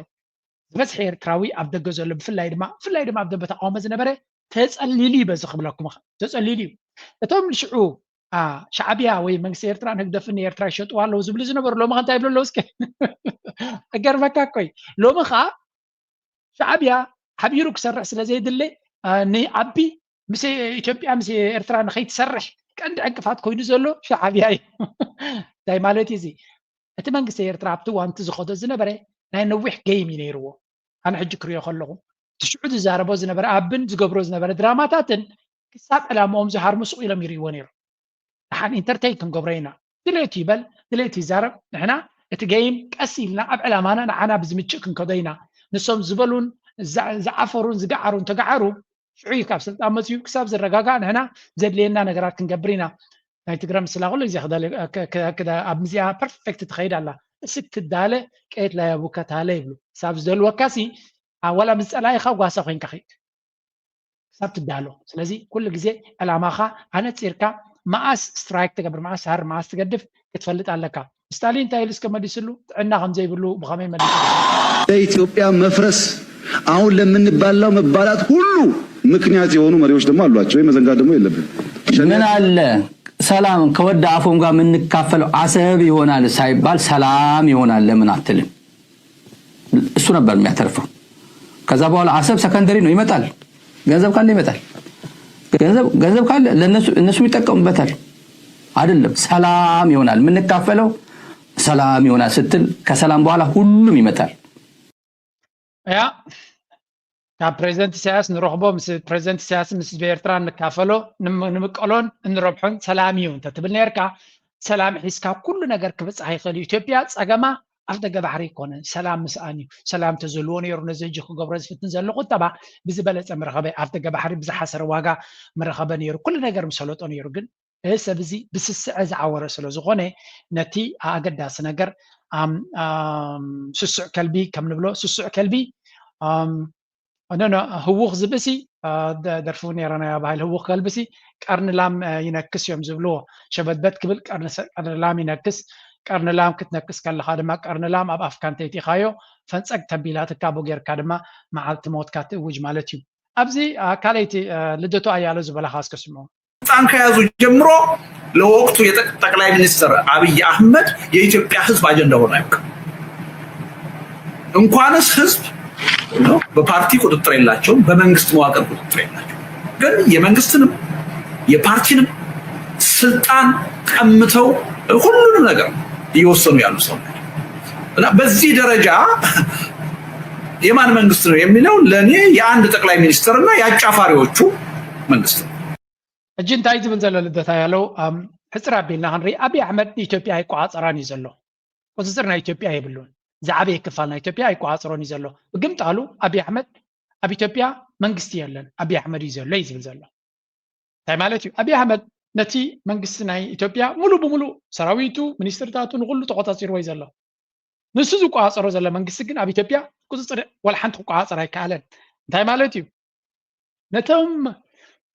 سرحتنياتات ناي منقستي يكون وتهدراي حلفيات كلاتهم أبيدو حيزوهم كله بحادو خينهم أبيدو خلو سلطان كله كل نقرنا هلو إثيوبيا والحنت حقوق عصراي كعلن and this tells you بقدميت نريوت أنا عنا ناجور محمد إثيوبيا مودا غاي ترفنيو أبي أحمد سرعته موداقو أب حتى رجزي خقات مزخلي زبلو زلو كل سلطان بيدلو سلطان سلسة أنا يكونن كل سلطان بيدلو انتو خونه عطاقا معنا سلطان سلزي اللي بقعتنا محدران قوتصرن سلزي كعله كل سلطان نحلو وخلو والحنت كده معي كعلن دارجا زعبي كفالنا إثيوبيا كابيدو وسعي خوينو أدي سابان كبابي أن حزت راي كداخري وعلالو من محدارنا أدي سابا خبلو خابز تبقسي نغت بقول لنا قريم زهر موزلو للسود ما عمل سزو بوزلو هنري ከአጫፋሪዎቹ ጋር የአይዲዮሎጂ ትስስር አይደለም ያለው የአገር ጉዳይ አይደለም የሚያስተሳስረው የፖለቲካ አጀንዳ አይደለም የሚያስተሳስረው የስልጣንና የኢኮኖሚ ጥቅም ክፍፍል ነው የሚያያይዝ እነዚህን እንደ አንድ የፖለቲካ ኤንቲቲና መዋቅር ማየት አይቻልም ጭፍራዎች ናቸው ተከታዮች ናቸው ስለዚህ በዚህ ደረጃ የወረደ ኃይል ነው ያለው እና ይሄን አገዛዝ የአንድ ማህበረሰብ ወይም ህዝብ አገዛዝ አድርጎ ለማየት መሞከር ሪሊ በተለይ ለኦሮሞ ህዝብ ትልቅ በደል ነው ከም ንሪኦ ዘለና እንታይ ዝገብር ዘሎ ብተደጋጋሚ ክልቲኦም ተበራሪዮም ንአብይ አሕመድ ካብ መን እዮም ዘፋትሕዎ ዘለዉ ንህዝቢ ኦሮሞ ዝውክል ከም ዘይኮነ እቶም ኣብ ጎኑ ዘለዉ ኣዳኸርቲ ድማ نمانم يكون بوليتيكا ولا وين كان بوليتيكا ودا بكتريا ونا يتخلنيها قل سبات بناي ربح أجندة استراخبو بأجندة استراخبو سبات امبر بوليتيكاوي أو ما زلوا entity political entity وكتب لا يتخلنيها سلزي أزجي تحت زورده بربحة بسبب ربحة زم حضر زلوا أجندة هاتوب سلده سالتو زلوا بحادث سلزي بالعزلوا ستعزو سبات امبر روما يوكلوا نهزبي يوكلوا نهاجرا يوكلوا نما يوكلون يوم سلزي بسنك زين أبنا داخرتون مسز برومو أزبام حرام مسز برومو كباس يقولون مخنياتون مسز برومو ون زوك لا يكونن يتاجر تي جوار محمد تايب الليرو لدتا يالون عاي قربان كابنا أبين العلي مخنياتو لدتو ولا محرا يكون ولا بوليتيكا يكون مسز برومو يقتل يلن يفرد يلن نقول له ساق زلو أبي أحمد يبمبال نا أبي أحمد قولي تيوم ملو and he is really in deep trouble أتوم ناتو أداخرتن عنم الشفان زقبرو وزلو خازيو أجنداونا ይሰበስባል መሰብሰቡን እንጂ አጀንዳውን አያውቅም። ይሰበስባል ማመጹን እንጂ ግቡን አያውቅም። ያምጻል፣ ይታገላል፣ ይፎክራል። ለምን እንደሆነ ግን አያውቅም። ግብ የለውም። ያልነቁ ግን ካላነቃን የሚሉ አልነቁም እኮ እነሱ ሳይነቁ ተንታኝና አንቂ ነን የሚሉ ሰዎች ናቸው። እርግጠኛ ሆኜ የምነግራችሁ አሁን በኔጌቲቭ ኢነርጂ በፌስቡክ በምናምን እዛም እዚህ የሚተነትን ሰው እየተነተነ ይኖራል እንጂ በፍጹም ኢትዮጵያን የመምራት ስልጣን እድል አያገኝም። ዱዌል የሚያደርገው ኔጌቲቭ ኢነርጂ ላይ ነው። ከም ድሪዮ ዘለና አብይ አሕመድ ናይ ፍራስትሬሽን ዘረባዩ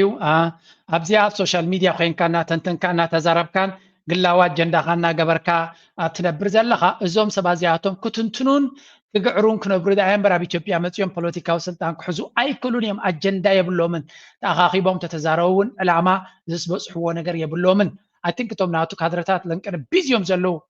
እዛ ኣነ ባዕለይ ዝቆረፅኮ ኣይኮንኩን ዘምፃልኩም ዘለኹ ብብዝሒ ሼር ዝኸውን ዘሎ እዩ ኣብ ኤክስ ክዘውር ከለኹ ብየማነ ፀጋምን ዝርዮ ዘለኹ እየ ዘምፃልኩም ዘለኹ and this tells you something. The end is very close እቲ መወዳእታ ናይ ስልጣኑ እናተቃረበ ይመፅእ ከም ዘሎ ኢና ንርኢ ዘለና። እሱ ድማ እቲ ካድረታት ናቱ በንጥርጥሮት ዝገብርዎ ዘለው ኩነታት ኢና ንርኢ ዘለና።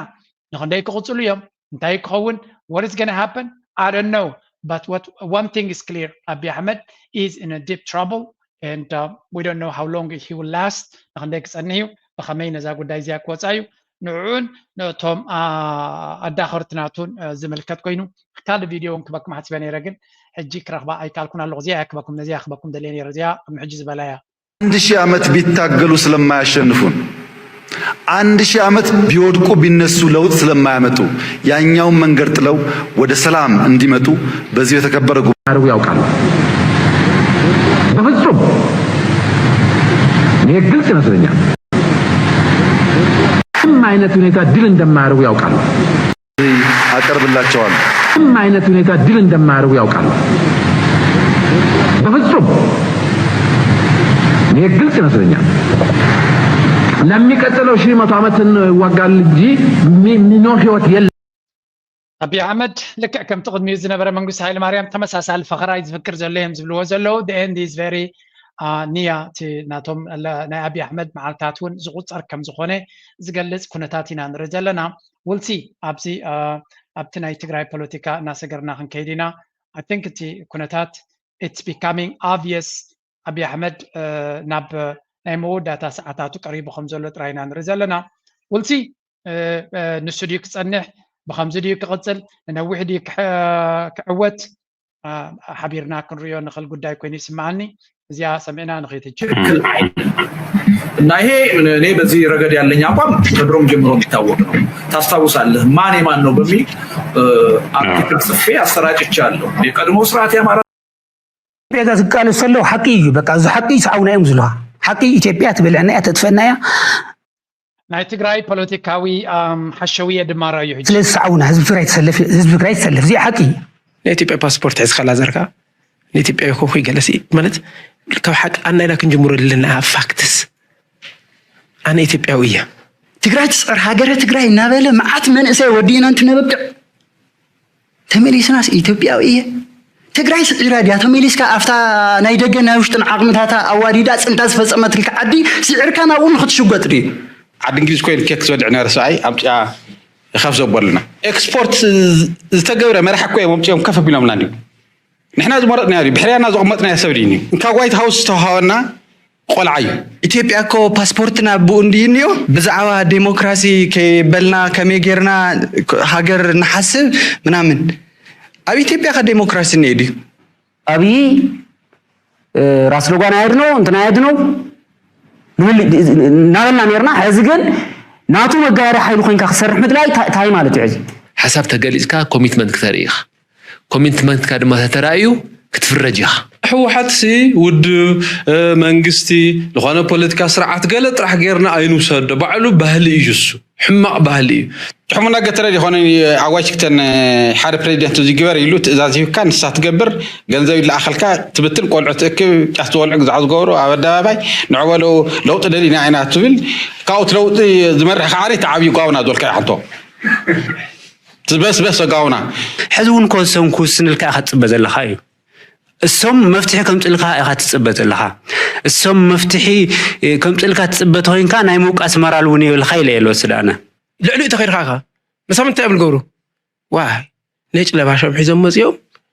بتيت فرارحك سميس وين تدخل لسعة ورد يسوعن هذا ساتهم كم مركز غيرهم حزام وزلوا ذات أمام من مركز يكونن بعلوم ون أيت أمام من دلون كالي يترف بعلوم ون أيت أمام من دلون كالي يترف توم كورن كاو كورن لعل زبالو كم تناي قدم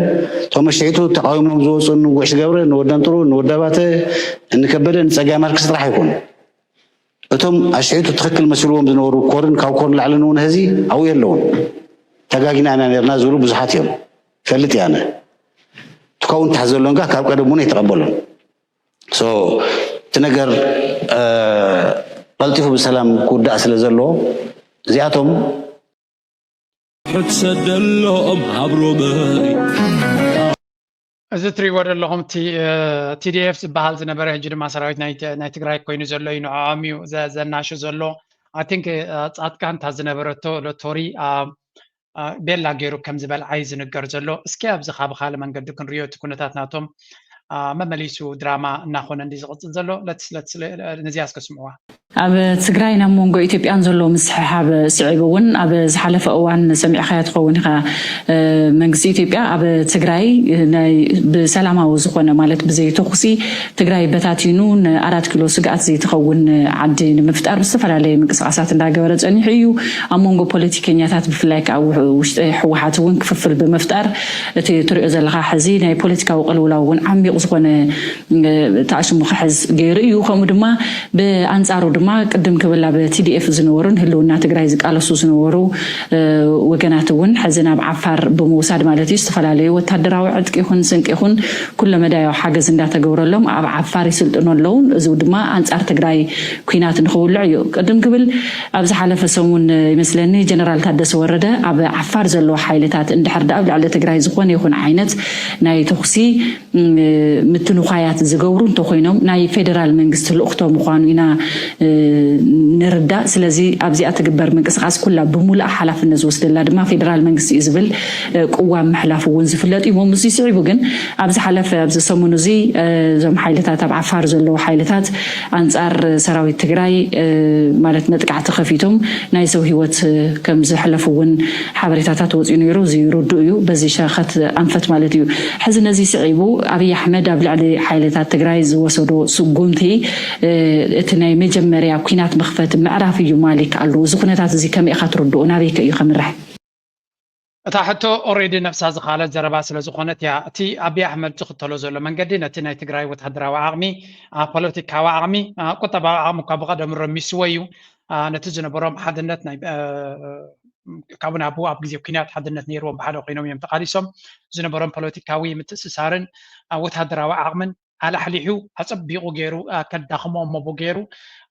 ፋሕብትን ከኣቶም ተደየለ ድማ ገለ ክፋል ናቱ ናብኡ ገይሩ ነቲ ተረፈ ብወተሃደራዊ ዓቕሚ ስጉምቲ ክወስደሉ እዩ ዝደሊ ነይሩ እዚ ጉዳይ እዚ ኣይሰራሓሉን ስለ ዝኾነ ጌታቸው ረዳ ዝመርሑ ዝነበረ ምስ ጻድቃን ኮይኖም ሰሪሑ ፈቲኖም ኣይሰለጠን ሕጂ ድማ ተመሊሶም ምስ ብጻድቃን ገይሮም ብኻልእ ገይሮም ይፍትኑ ኣለዉ እቲ ድራማን ሓሸውየን ይቕፅል ኣሎ ኣብ ትግራይ ግን ኣይ ቲንክ እቲ ናይ ፅምዶ ንቕድሚት ምምፃእ እውን ኣካል ናይቲ ኣብይ ኣሕመድ ዝፍትኖ ዝነበረ ኩነታት ከም ዝፈሸለ እዩ እቲ ፖለቲካዊ ኩነታት ጻድቃን ነቲ ዘሎ ናይ ካልኦት ብዙሓት ፓርቲታት ዝበሃሉ ንዑ ኣኪቦም ናቶም ኣጀንዳ ክገብሩ እዮም ፈቲኖም ነይሮም ብሓፈሻ ኣብ ትግራይ እንታይ ንርኢ ኣለና እንድሕር ሪኢኹሞ እቲ ፖለቲካዊ ሰርከስ ኣብ ካሊእ ኢትዮጵያ እኮ የለን ኣብ ኦሮሞ ከምዚ ፓርቲታት ተኣኪቦም ናይ ፓርቲታት ገለ መለከምታት ኣይሰምዐን ኢኻ ኣብ ኣምሓራ ኣብ ሶማል ከምዚ ናይ ትግራይ ፖለቲካዊ ሓሸውያ ኣይትሰምዐን ኢኻ ስለምንታይ እቲ ትግራይ ከምኡ ዝኸውን ዝሕመስ ዘሎ እንተኢልካ ድማ ኢትስ ፓርት ኦፍ ፕላን እዚ ትግራይ ዝበሃል ክባላዕ ክኽእል ኣሎ ንሳቶም እዮም ዝያዳ ክጓየይሉ ዝግባእ እስኪ እዚኣ ዘረባ እዚኣ ፅቡቅ ጌርና ንስማዕ እያ ኣልሲ ዝሓለፍናዮ ሓጎስ ጎስ ሓንቲ ነገር ኣላ ኣብዚ ዓለም እዚ ምናልባት ሓቅና ኢና ኣብ ሓቂ ረጊፅና ኣለና ክንብል ንኽእል ንኸውን ግን ሓቂ ዝበሃል ኣብ ዓለም ሓቀኛ ምዃንካ ኣብ ቅድሚ ዓለም ክትረትዕ ወይ ክትረጋገፅ ምስ ከኣልካ ጥራሕ እዚ ኮነ ሓቂ ኣብ ውሽጢኻ ኣብ ከብድኻ ጥራሕ ሒዝካዮ እዚ ዓለም እዚኣ ብኸምኡ ትሰርሐን እያ ዲፕሎማሲ ዓለም ብኸምኡ ኣይሰርሐን እያ ከምቲ ናይ ኣሜሪካ ዲፕሎማስኛ ኣብ ግዜ ፌደሬሽን ምስ ኢትዮጵያ ዝበሎ ብድሓቂ እንድሕር ኮይኑ ኤርትራውያን ናጽነቶም ግብኦም እንተኾነ ንረብሓናን ንረብሓ ፈተውትናን ንክኸውን ናብ ኢትዮጵያ ትጠርነፍ ኢሉ ሓቂ ጠፊእዎ ኣይኮነን ብሓቂ ባዕሉ ፅይዎ እዩ ካብ ኣፉ ገና ናይ ዲፕሎማሲ ዓለም ብኸምኡ እዩ ዝሰርሕ ስለዚ እቲ ዝዓበየ ሕቶ ንሕና ኤርትራውያን እንታይ ክንገብር ኣለና መጀመርያ ሓቂ መሓዝና ጥራሕ ዘይኮነስ ሓቀኛታት ምዃንና ኣብ ቅድሚ ዓለም ምርጋፅ ብዘለና ዓቕሚ ኣብ ዘለናዮ ኮይና እዚ ኣንጸላሊና ዘሎ ሓደጋ ዘንጸላሉ ዘሎ ናይ ኩናትን ናይ ዲፕሎማስን ሓደጋ ክንምክቶ ኣለና ኤርትራውያን ኣብ ዘለኹንኦ ኣብ ዛለሙ እዋን ሃገርና ትረብሓሉ ናይ ሃገርና ጠጠው ምባል ዘድልየሉ እዋን እዩ ኣብዚ ክጥቀስ ዝኽእል ኩሉ ግዜ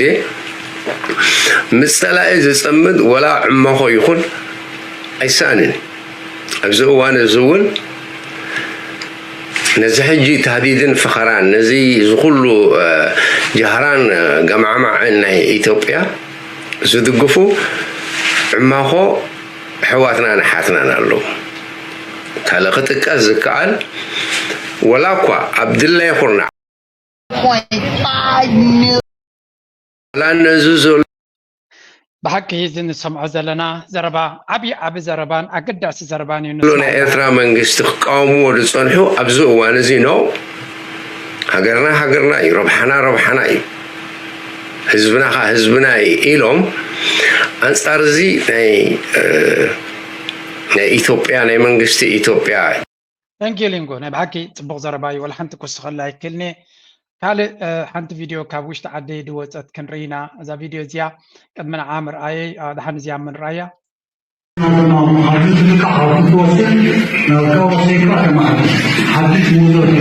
أبي أمسكهم لهم أو أمريكا لهم أبي أمسكهم تقول تريبوهم داغر كمية حرافنا داغر كمية عظيمة نكاية دنيا سرقاية دنيا مبراتية دنيا ماية دنيا من كساسمه بحاجة دنيا بيتمرتية دنيا نايحنا وكل شيء دنيا بعينهم خيرهم أبس مرة عطنا راكم كوفين أبس مرة بين خواتنا وتطريق حرنا يتغير كركبة تغير كلها تعرفين سبب هواي تزاوج اليوم يوم دحيو تحصل تجيب عشان كبير يحفظون عشان تجيبون كان سلام تقوم ما يجي كايفون كان يقول حضون طبعا حضون الوطن يقولون ما نقوم على كل ما جاء لهم من السياسة أمريكا مستمرون كثير من الإيمان هذه السيستم اعتباري لو تبوكرن كحزون وعنو تركبت هذا أدري رسكيو هذا خالتيو نتمنى تقولا ولا هذا كلا خاليو هذا من حالة هذا واحد من ساعة كنت عملت هذا الناس نافعين هذا الشيء النظام زادوا من كاشوا هذا من بعد هذا من دابلو وصلوا سلام عليكم እዛ ቪድዮ ድምፃ ንጹር ኣይኮነን ብዙሕ የፅዒረ ድምፂ ከነነፅረላ ንጹር ክኸውን ካብዚ ኩሉ ካሜራታት ኣብኡ ዘሎ at some point ኣነሲ ኣብ ገለ ደረጃ እንታይ ዝብል እዩ ካብ ኤርትራ ፅቡቕ ንኸይወፅእ ዝተዓፀወ ይመስል there is so much of good stuff ኣብ ኤርትራ ደጋጥም ሕማቕ ጥራይ ግን ካብ ኤርትራ እቲ ሕማቕ ፅቡቕ ተሳኢሉ ይወፅእ ሽግር ናይ ኤርትራውያን ፀገም ናይ ኤርትራውያን ጎሊሑ ቀልጢፉ ይወፅእ ፅቡቕ ናይ ኤርትራን ክወፅእ ዘይክእል أنا قريمي زبلان إذا فيديو زي عجزي بريزنت سياس أبي إرتراك كم زعينات مسبن سيات مستعشتو زقبرو فيديو صحتيو but زحمة كواليتي فيديو زحمة قدمتي إتملقتي كندي كانوا نصرفتينا زي فاينل كجبروات خال مالتيو داي زري كحر هذا جزيت أبغى نجار كابت عدن خيوات سي شجرا له كذا كريكمي نتي ملقتي نتو من سيات تركبت هجر يخم ساعتكم كل تي كبرتات نايت هاجر values نايت هاجر نزيومي خاطر سزلكا أبتا هاجر قديلو زلو كله سرقيادي قديلو إلكتريك دي قديلو إنترنت دي قديلو تكنولوجي دي قديلو كل نجار دي قديلو نعاقاتكم يصيب زلو السخون هم تركبوا زا هاجر زبل بوايو أبز عجز زلو بريزنت سياس exactly كم أتراي عندنا مركب ترايو مغنياتو زا أكل سريح ملايم زا هاجر زا أكل تقاليش اللايو تواجي اللايو سعر اللايو هجي كما يجركا سموزلي تساقاقرون تقول نجار نابتي زقصل زولدو كما يجركا كلخا عندبت ناي أملاح نجار يفلتني كلخا كما يجركا تتحاحزو أتحايز كادما نتي وراس دما وراس نسخيخا تقد تركب حقركا أب كل من يسرتا زولو تركب حقركا كلهم تم من السرات أب عبل على زلو بجاك حدث فبزحتم عبيم يمزلو سزينتهم تحتيهم زلو نغدميت كم تصوى مالو كل رأيك خلو له مسز بام كل عليك خلو له أو اشتعد زلو يفلطم خوني دقا زلو قد زنا عاخذ بي كونن قال له أبزي دقا زلو حزبي كلنا قرع بوش تعدي زلو يا نفلت أو اشتعد زلو قد مس دقا زلو تنابي بوك خيد علو you know there is something that I remember كدمي 10 عامت أب نفسه كف معلتنا تنتيهم فيستيفال تايق برنير تكرودو كاب إيرترا أبيت بوليتيكانياتات متيوب أبت فيستيفالات مسز بي زرارة بنيرو زنتاي دفتر it connection امقات كم زلوا لومي مستقراتاتن عصواتاتن مخالفاتن عبل التي راح تزلوا كبيدي نسومكم تصخلوا دما زياداتي اغرغر سلا دبزح فيستيفالاتون نخيزرق يذكر عثمان صالح منستري ودات وصاينا إيرترا ناب سويس مصلو غزي كندي دراما تسرحني رابزي اي ثينك كنتشن اسران ديو 19 ديو اسران هذا دي اوتات متينيرو كندي دراما زي جنتايو حقو ينتم بوليتيكانيات عبيت خيمصو انقفات لازم بس حكتل تخليها انتاينا مالتي قد منكسي إيرترا نتدغ زلو سب صبوغ يري زردو تواي دما بتوم تركبت هاجر اذا كم عينت فيديو فايرال كوني غبا صبوغ نصار زلو خوين وتيو اب سوشيال ميديا ابلوخ قبل تزغلت سوشيال ميديا دس بلني ابز رايو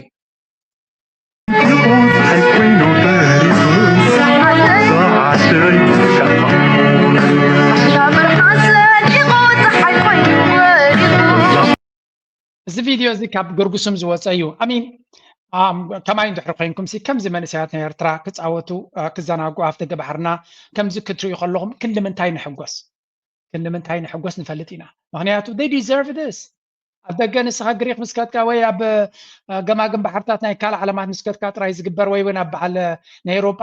ወደባት ጥራይ ዝረአ ንዖም ጥራይ ዝተዋህበ ኣይኮነን ከምዚ ዓይነት ፅቡቕ ነገር ካብ ዓድና ክመፅእ ከሎ ደስ ይብለና ከምዚ ዓይነት ዜናታት ብብዝሒ ክመፅእ ኣሎ ማሉ እውን ተዛሪበ ነይረ እዚ ቪድዮ እዘን ገዛውቲ እዚአን ሲ ብከባቢ ዓዲ ንፋስ ናኸትካ ዘሎ ኣብ ኣስመራ ተሰሪሑ ዘሎ እዩ እዚ ኩሉ ኤርትራ ዝኸይድ ሲ ስለምንታይ ፅቡቅ ቀዲሑ ነዚ ቀፃሊ ዘይውርዶ I just wonder ጎደና ናይ ኣስመራ ተዳኺሙ እዩ ከምዚ ኮይኑ ከምዚ ኮይኑ I get it ብዙሕ ቪድዮታት ይወፅእ ከምኡ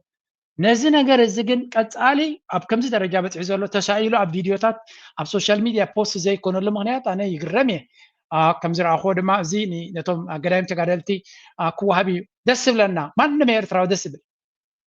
ተጋደልቲ ይኹኑ ኣብ ኤርትራ ዘገልገሉን ብዙሕ ፃዕሪ ዝገበሩን ሓደ ኣፓርታማ ዘይኮነስ ቪላ ንቪላ እንተዝወሃቦም ከማን ደስ ይብለና ምክንያቱ ንሃገር ዝገበረላ ክረክብ ይግብኦ ፃሙ ክረክብ ማንም ኤርትራዊ ደስ ይብሎ ስለዚ ሃደራኹም ቶም ኤርትራ ዝኸትኩም ገለገለ ሰብ ኣልካ በዓልካ ከይድካ ዘይትገብሮ ዝብል ሰብ ኣሎ ክገብረ እያ ኣነ ክሳብ ዝኸይድ ግን እቶም ከይድኩም ዘለኹም ቶም ትኸዱ ነቲ ስእልታት ፖስት ግበርዎ ነቲ ትስእልዎ ፅቡቕ ዝበልኩም ኣብ ሶሻል ሚድያ ፖስት ግበርዎ ሓደራ ነቶም ፀላእትና ባፅዕ ከይዶም ዓሰብ ከይዶም ተተዘዝ ዝኸፍአ እዮም ዘውፅኡ እዚ ነገር እዚ ኣብ ሂወት ክትሪኦ ከለካ ኢትስ ቨሪ ኖርማል ቲንግ ዩኒቨርሲቲ ዝወዱ ክምረቑ ከለዉ ኖርማል እዚ ከምዚ ዓይነት ስእልታት ካብ ኤርትራ ሬርሊ ይድወፅእ ሳሕቲ ይድወፅእ ስለዚ ከምዚ ዓይነት ፖዚቲቪቲ ናይ ኤርትራ ተስፋ ከም ዝህብነት መንእሰይ ኣብ ዓዱ ኮፍ ኢሉ ፅቡቕ ነገር ከሰማቐር ከም ዝኽእል ዘርኢ ነገራት ክወፅእ ከሎ ኣመና ደስ ይብለና ንሕና ድማ ክንደፍኣሉ ኣለና ኣብዚኣ ከዓ ሓንቲ ምናልባት ከተዘናግዓኩም ትኽእል እዛ ናይ ቴፈኒ ሓድሽ ከዓ ነቲ ፖዚቲቪቲ ቫይብስ ኣብ ኤርትራ ዘሎ ጥርዚ እንዲ ኣብፂሓቶ ዘላ ዳርጋ ናይ ብሓቂ እቲ ህዝቢ ብሓጎስ ቀንዩ ከም ዝቕንያ ጌራቶ ዘላ ቴፈኒ ብቴፈኒ ኣዝና ኢና ተሓጒስናን ኮሪዕናን ዘለና ኣምላኽ ምሉእ ዕድመ ይግበረላ ሓንቲ ስእሊ ዝረኣኽዋላ ሓቂ ይግበሮ ኢላ ኣነ ግን حقنته ግን بحجينا غنفلطو اذا سئل ازيا حق دي حسوت ودادي ز حقيفات تزلا ملو ኤርትራዊት ኮይና ቴፈኒ ሎም ነይሮም ወዳ እንደዝኸውን ደስ በለኒ እንተደይ ኮይኑ ግን ኤርትራዊ ህፃን ዝመስል it's very beautiful ብዛዕባ ኤርትራ ካብ ቴፈኒ ሓድሽ ኣብ ፌስቲቫላት ዝወፁ ዘሎ ስእሊ ነቲ ፖዚቲቪቲ ናይ ኤርትራውያን ጥር ዝያደ ይብዎ ዘሎ ቀፂልና ድማ ብፆት እቲ እንኮ ናይ ቁጠባ ሰውራ በመስኖ ቴክኖሎጂ እዩ ዝብገስ ወብገስ عاود نحفاش إلو الله خمايلو أبعد صحيفو الله أبدا متحف فيها خمايلو ريخم بريزيدنتنا ناتيك قاسي زخولون هل كان بريزيدنتنا بجم إيرتراويان دكونستيون أبكالوت هزبتات كيدن كمرعوا يدلين انديانه كل سبكا خميو جن ناي فقر نجار نهيوت نجار كاسل زي فلت مخات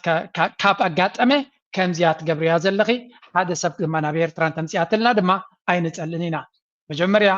إيرتراوم سيرتراوم موسوبون تجبر دسب لنا إذا خاص عوي قال يكونن أوروبيان كوميوم everybody's like that Chinaويان كوميوم هندويان كوميوم أنت قاعد يوم قلنا إذا كسب نجار ناي فقر نجار متحزي ويون كده أسرون سلا زي تقل سب أقعد يوم أنا هو تبون نجار أقعد يوم حدار تجارو تبون حدار كونوا لهم يمنه كم زي أجرات تزلل ما حد سب نبي إيرتراغوس وتمسيات لنا دم مستوحد زلنا تبغ زغني تبغ سيف من أنا بعد كي مجسكو كي مسجون كوك حلف زي ده